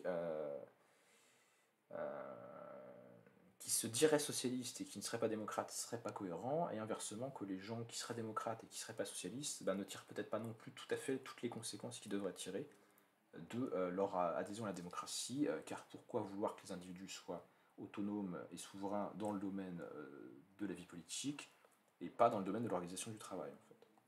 Voilà, ça semble pas très logique, il faudrait à minima le justifier. Hein, donc voilà, bon, vous l'aurez compris, pour moi, hein, être de gauche, ça veut dire aussi être socialiste. Non pas que tous les individus de gauche soient socialistes factuellement, mais intellectuellement, je pense que c'est plus cohérent. Et contrairement à ce qu'on entend parfois en essayant de faire une réduction du marxisme à ses formes autoritaires ou marxistes-léninistes ou ce genre de trucs, de nombreux marxistes ont bel et bien défendu la démocratie, ce qui est parfaitement cohérent avec une orientation de gauche. Je citerai simplement le cas de Richard Pitt, qui est un géographe marxiste américain,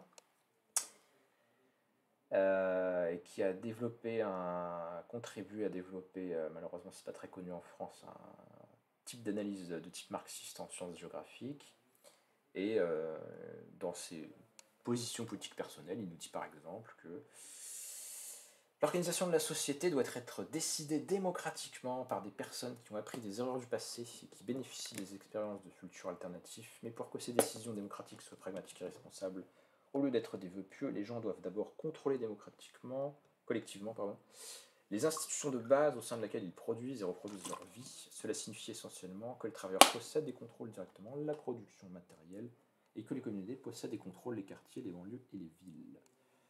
Donc on voit bien que là on a affaire à un personnage qui, parce qu'il est démocrate, ne peut être que socialiste, parce que c'est jamais qu'une application particulière de l'auto-organisation démocratique dans l'existence. Je saute encore la citation de Scott, parce que je ne voudrais pas dépasser trop les 2 heures comme je l'avais annoncé. Et que vous allez finir par fatiguer de ces citations qui sont assez denses, hein, mais bon voilà, vous pourrez les relire à tête reposée. Autre conséquence du projet d'autonomie, la contestation des religions établies, des dogmes et du théologico-politique. Parce que tout le monde aura remarqué, je pense, que les gens de gauche sont bien souvent des agnostiques et des athées. Je dis bien souvent, j'ai pas dit toujours. Hein, y a des contre-exemples. Mais bien souvent, on a affaire à des gens qui sont agnostiques ou athées. Et j'ai remarqué que personne ne s'est jamais occupé à d'essayer d'expliquer pourquoi, en fait.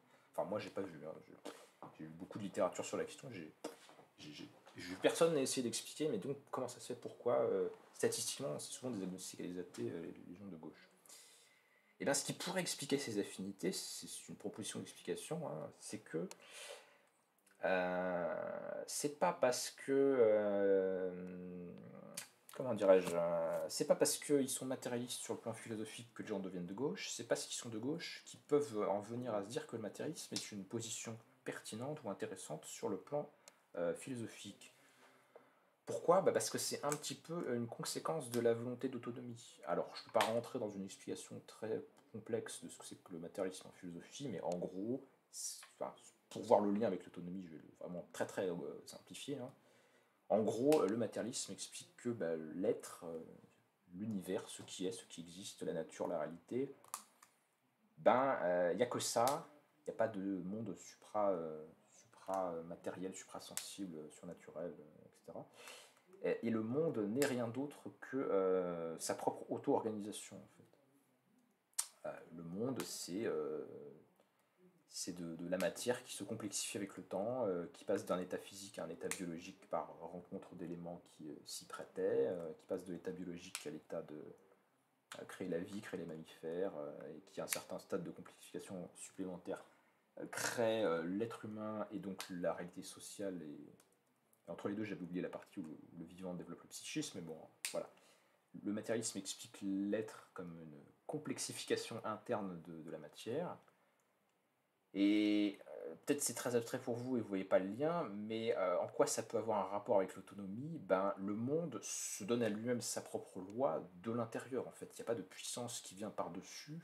En général, c'est Dieu, hein, mais voilà, il n'y a pas de force surnaturelle quelconque qui vient par-dessus et qui organise un monde qui le serait livré à lui-même et qui resterait chaotique et incapable de s'organiser. Donc, dans une vision matérialiste de la nature ou de la réalité,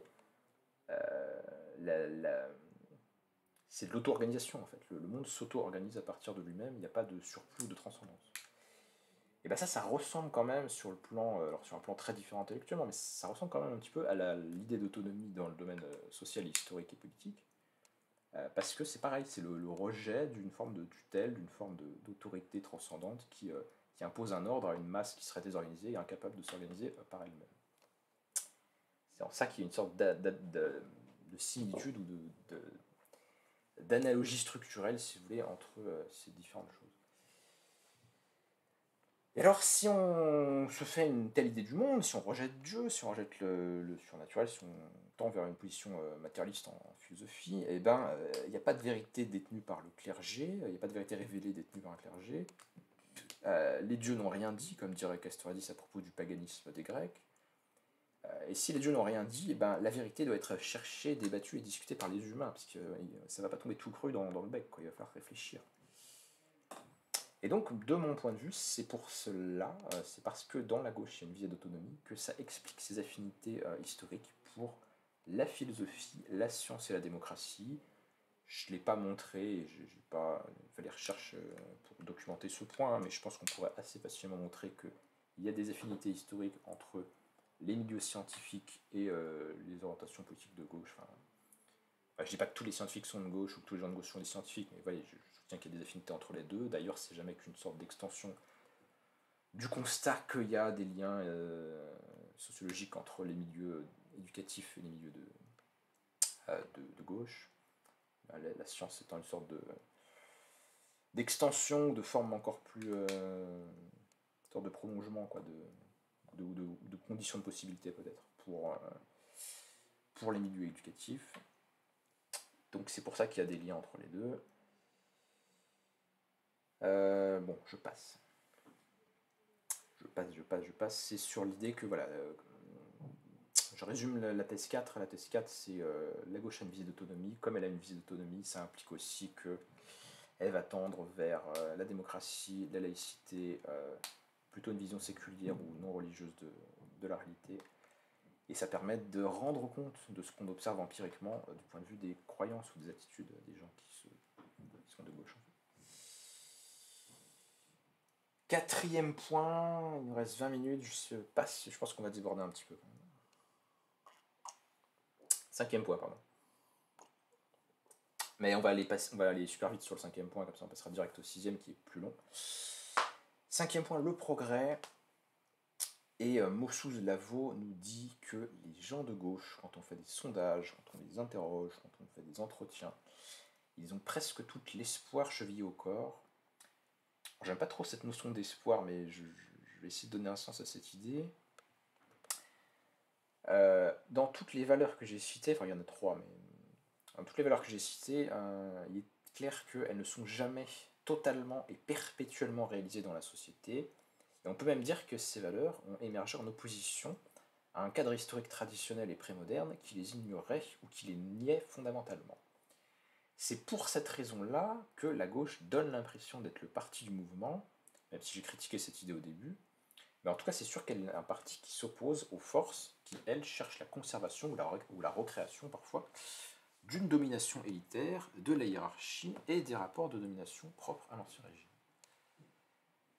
La gauche est fondamentalement convaincue que la société idéale, celle qui réalise le mieux ses valeurs, n'a pas été réalisée dans le passé, sinon de manière tout à fait partielle, et donc cette société qui serait vraiment de gauche, elle est à venir, elle est à forger, elle est à inventer. Et comme elle a ce rapport-là au temps, un rapport où le futur est d'une certaine façon plus prometteur que le passé, et ben la gauche, elle est d'une certaine façon obligée, mais moi je pense que c'est une croyance raisonnable, mais bon, la gauche, en tout cas, elle a la croyance, la conviction que le progrès, c'est possible dans l'histoire, que ça a déjà eu lieu, et donc elle affirme qu'il y a une capacité, la gauche c'est une thèse anthropologique, hein, d'une certaine façon en fait, la gauche elle affirme la capacité de l'homme à devenir acteur de sa propre histoire, et à l'orienter vers le meilleur. Je passe à la page 26. Alors c'est ce que ses adversaires en général appellent son optimisme, mais ce qui est un abus de langage, parce que l'optimiste, c'est celui qui croit que ça va aller mieux. Et il vaudrait mieux appeler la position de gauche le méliorisme. Le méliorisme, c'est ceux qui veulent que ça aille mieux. Ce qui n'est pas du tout la même chose. Dans un cas, on est dans le domaine de la croyance, dans l'autre, on est dans le domaine du désir. Donc la gauche, elle prolonge du coup un humanisme qui trouve ses germes dans la pensée de la Renaissance. Ces valeurs, comme notamment l'autonomie, ne sont jamais totalement et définitivement assurées. Et donc la gauche a une attitude qui s'oppose à l'oppression au sein de la société et qui dénonce la non-réalisation de ces valeurs. C'est le camp politique du combat et du mouvement. Et sauf à croire que la société puisse devenir parfaite et qu'on atteindra la fin de l'histoire dans certaines philosophies de l'histoire, notamment le pensée de Marx, eh bien on est obligé de considérer cette notion de progrès comme un idéal régulateur de la raison au sens de Kant. C'est-à-dire que c'est un horizon, c'est pas un état qui sera jamais totalement atteint, mais parce qu'il ne sera jamais totalement atteint, eh bien ça permet paradoxalement des progrès qui sont infinis. Puisqu'on n'aura jamais une société parfaite, ça veut dire qu'à tout moment donné, on peut aller vers plus de progrès. Et c'est bien ça que les gens de droite en général n'aiment pas, puisqu'ils pensent que le progrès c'est une illusion et que la société ne change jamais vraiment, ou quelque chose de ce genre-là. Tandis que la gauche, elle affirme que la progression vers un état de choses qui satisfait mieux ses valeurs peut toujours aller plus loin. La gauche, la société, du point de vue de la gauche, ne sera jamais totalement ni définitivement désaliénée, abritée du malheur et totalement heureuse, il s'ensuit que le mouvement ne peut être que permanent.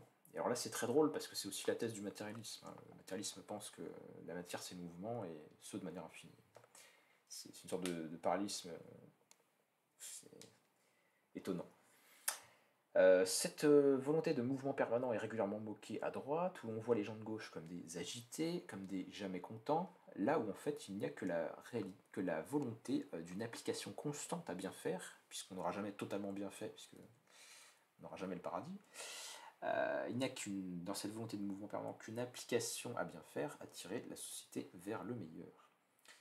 Et là où cette impossibilité d'atteindre un état de perfection complète chez un certain nombre de conservateurs produit une justification piétiste, immobiliste, voire cynique de l'ordre établi, la gauche lucide ne peut en tirer qu'une plus grande exigence de préparer les émancipations de demain.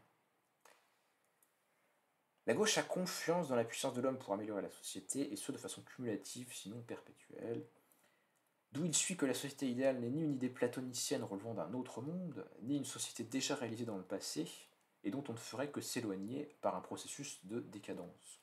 Deux visions de la société idéale qui sont typiquement droitières. D'un côté, on vous dit la perfection n'est pas de ce monde, et de l'autre, on vous dit la perfection c'est dans un passé qui ne reviendra jamais. C'est pas comme ça que pense la gauche. Allez, je vais sauter la dernière citation, comme ça on arrive à la fin. Et alors maintenant, j'en arrive à mon petit 6. C'est le meilleur moment, c'est le moment que j'ai attendu toute la soirée. On arrive au petit 6. Et on arrive, si vous êtes encore avec moi, vous pouvez écrire un petit peu dans le club de lecture pour ceux qui sont arrivés jusqu'au bout. On arrive à la partie la plus polémique, la plus inadmissible, la plus. Voilà, celle qui va faire hausser les sourcils, ou qui a déjà fait hausser les sourcils à un certain nombre de lecteurs. Mais j'ai quand même envie de défendre aussi cette thèse-là, en plus de celle qui précède. C'est que la gauche, au fond, se définit aussi par la joie.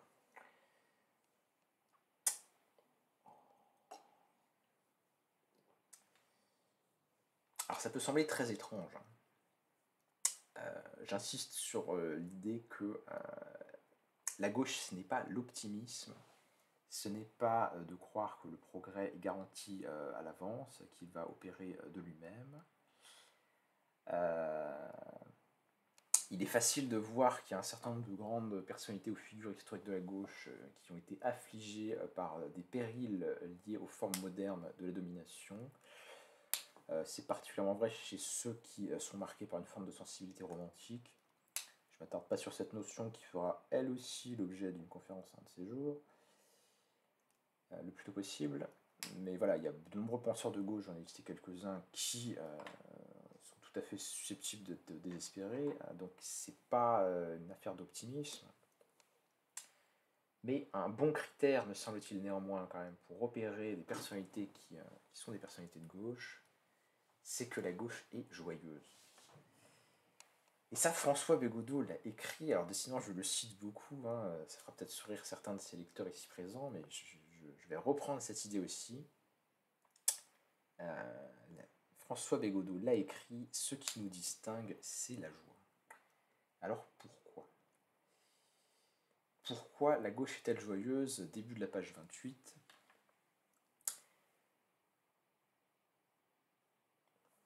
Et là, je vais peut-être lire d'un seul coup sans commentaire tout le texte parce que je suis fatigué un petit peu. Mais j'avais prévu que je serais un petit peu fatigué. Et pour ceux qui ont lu la fin de Notre joie de Bégodeau, j'espère que certains l'ont lu en entier. Pour ceux qui l'ont lu jusqu'à la fin, j'avais fait exprès d'arriver fatigué à cette partie-là de la conférence parce que je voulais être un petit peu dans l'état d'esprit du narrateur, enfin de Bégodeau, quoi, mais du narrateur à la toute fin de Notre joie. Vous savez, quand il commence à marcher dans la ville et qu'il fait nuit, là, et que le texte devient sans aucun point de... Enfin voilà, le texte perdure dans une espèce de continuité un peu féerique à la fin de Notre joie. Donc voilà, je vais vous lire maintenant la fin du texte en une seule fois. Et ensuite, je couperai et je vous remercie pour les questions que vous poserez après, mais je vais juste lire. Alors pourquoi est-ce que la gauche elle est joyeuse ? Ce n'est pas parce que le futur est radieux que la gauche est de bonne humeur, c'est au contraire parce qu'elle est de bonne humeur qu'elle voit le futur comme riche de promesses. La gauche elle est joyeuse parce qu'elle sait que le progrès il est possible, il est déjà là, il est constatable dans l'histoire humaine, il est acté historiquement. Et elle juge pouvoir y contribuer et l'accélérer. La droite est une métaphysique de la perte, a dit un jour l'essayiste conservatrice Eugénie Bastier. La droite sait que le mal existe et peut-être aussi le diable. La droite sait que Napoléon a perdu la bataille de Waterloo et que la France s'est suicidée le jour où elle a décapité Louis XVI. Dixit Ernest Renan au XIXe siècle. À moins que son suicide ne date des 40 dernières années, Dixit Éric Zemmour au XXIe. De déclin en décadence, en ruine, en fin de la civilisation occidentale, on s'y perd.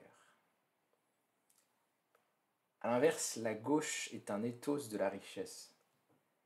celle des enfants qui ont été aimés. La gauche se souvient de ce qu'elle a pu, nous dit toujours Bégodeau. Elle sait que l'être, c'est le devenir, et que le malheur historique ne dure pas pour toujours. Elle sait qu'elle a gagné des 14 juillet et mis en fuite des rois. Et c'est pour ça qu'elle est fière d'elle-même. On ne peut pas être autonome à moins de tirer sa fierté de ce qu'on a fait soi-même.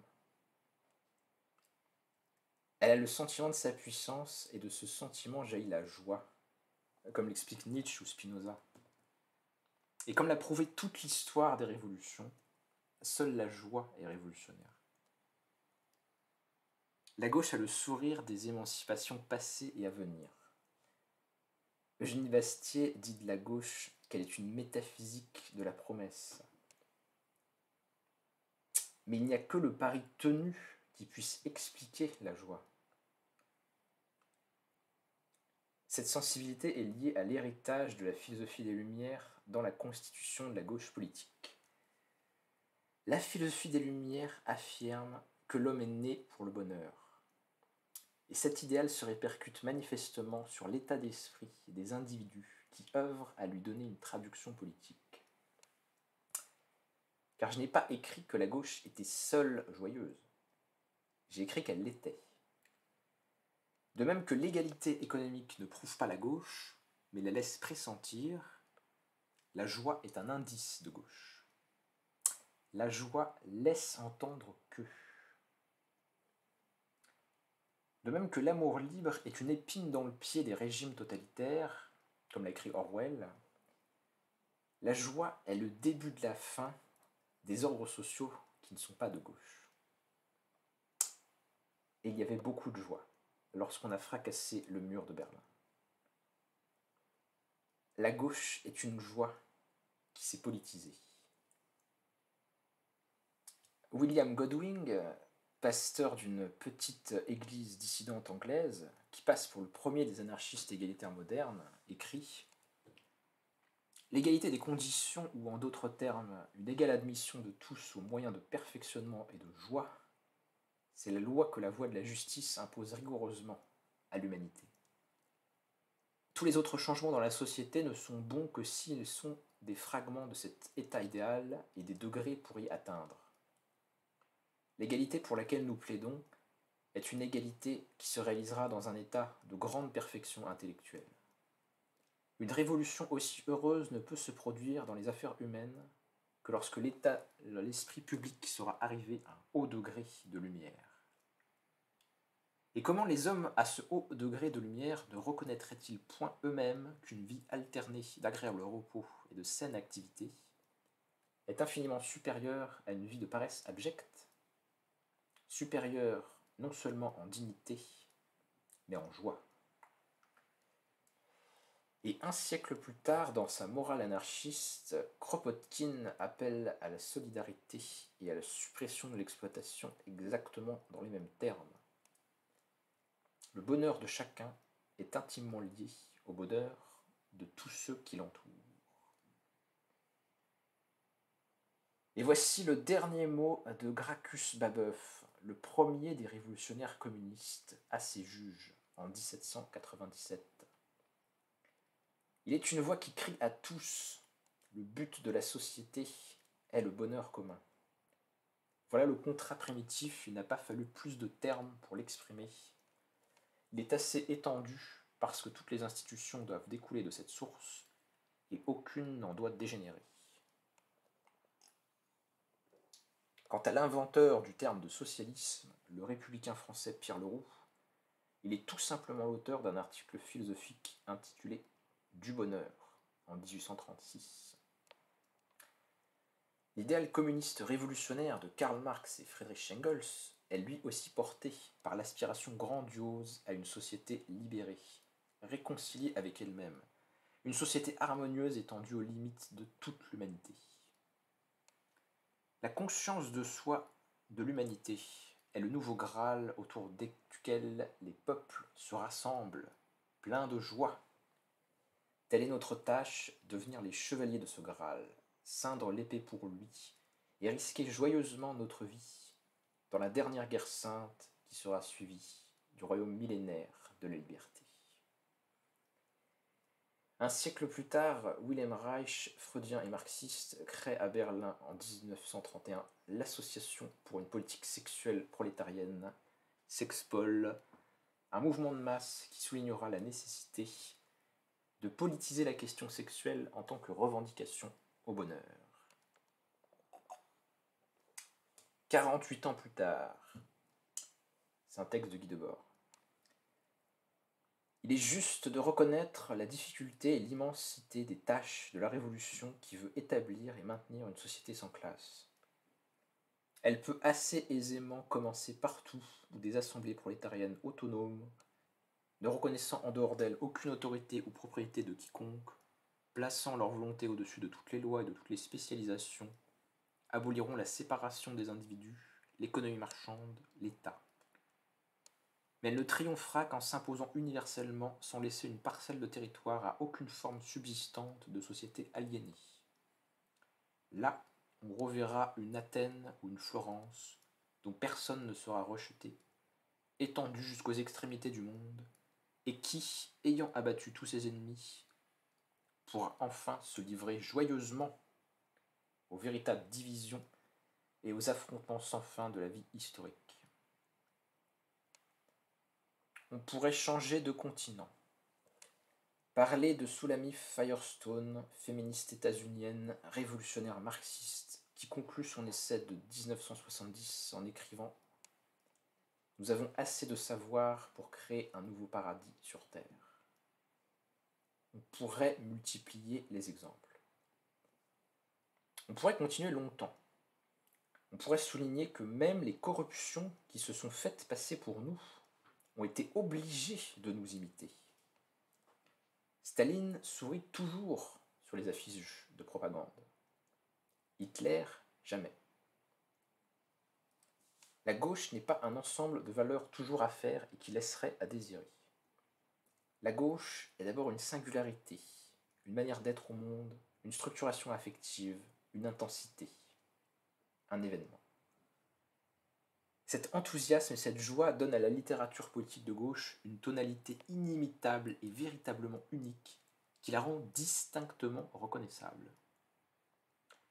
Une analyse sémantique systématique des discours politiques de gauche confirmerait sans doute que le champ lexical du bonheur, de la joie, y est notablement plus développé qu'ailleurs dans l'espace politique, en particulier vis-à-vis de la droite. Exemple récent, campagne présidentielle du PCF 2021-2022, menée par, je cite, la caravane des jours heureux, un lieu de débat, de rencontres, mais également de jeux et de bonne humeur. Ça ne s'invente pas. Les gens de gauche manifestent aussi en général des tendances empathiques supérieures à celles des autres groupes politiques, mais peut-être aussi une meilleure disposition à la générosité. Il se pourrait aussi qu'ils soient plus ouverts au plaisir sexuel. Or, être ouvert au plaisir fait partie des causes démontrées du bonheur. Ils ont probablement joui d'un modèle parental beaucoup plus eudémoniste que les conservateurs, un modèle qui tient le bonheur pour une valeur légitime et explicitement légitime. Les gens de gauche semblent donc avoir de bonnes dispositions pour être heureux, c'est-à-dire pour être affectés par une plénitude de joie. Et la sagesse populaire nous apprend que le bonheur rayonne. On peut donc l'observer. Une description objective de la gauche ne saurait donc faire l'impasse sur cette dimension. Je vous remercie.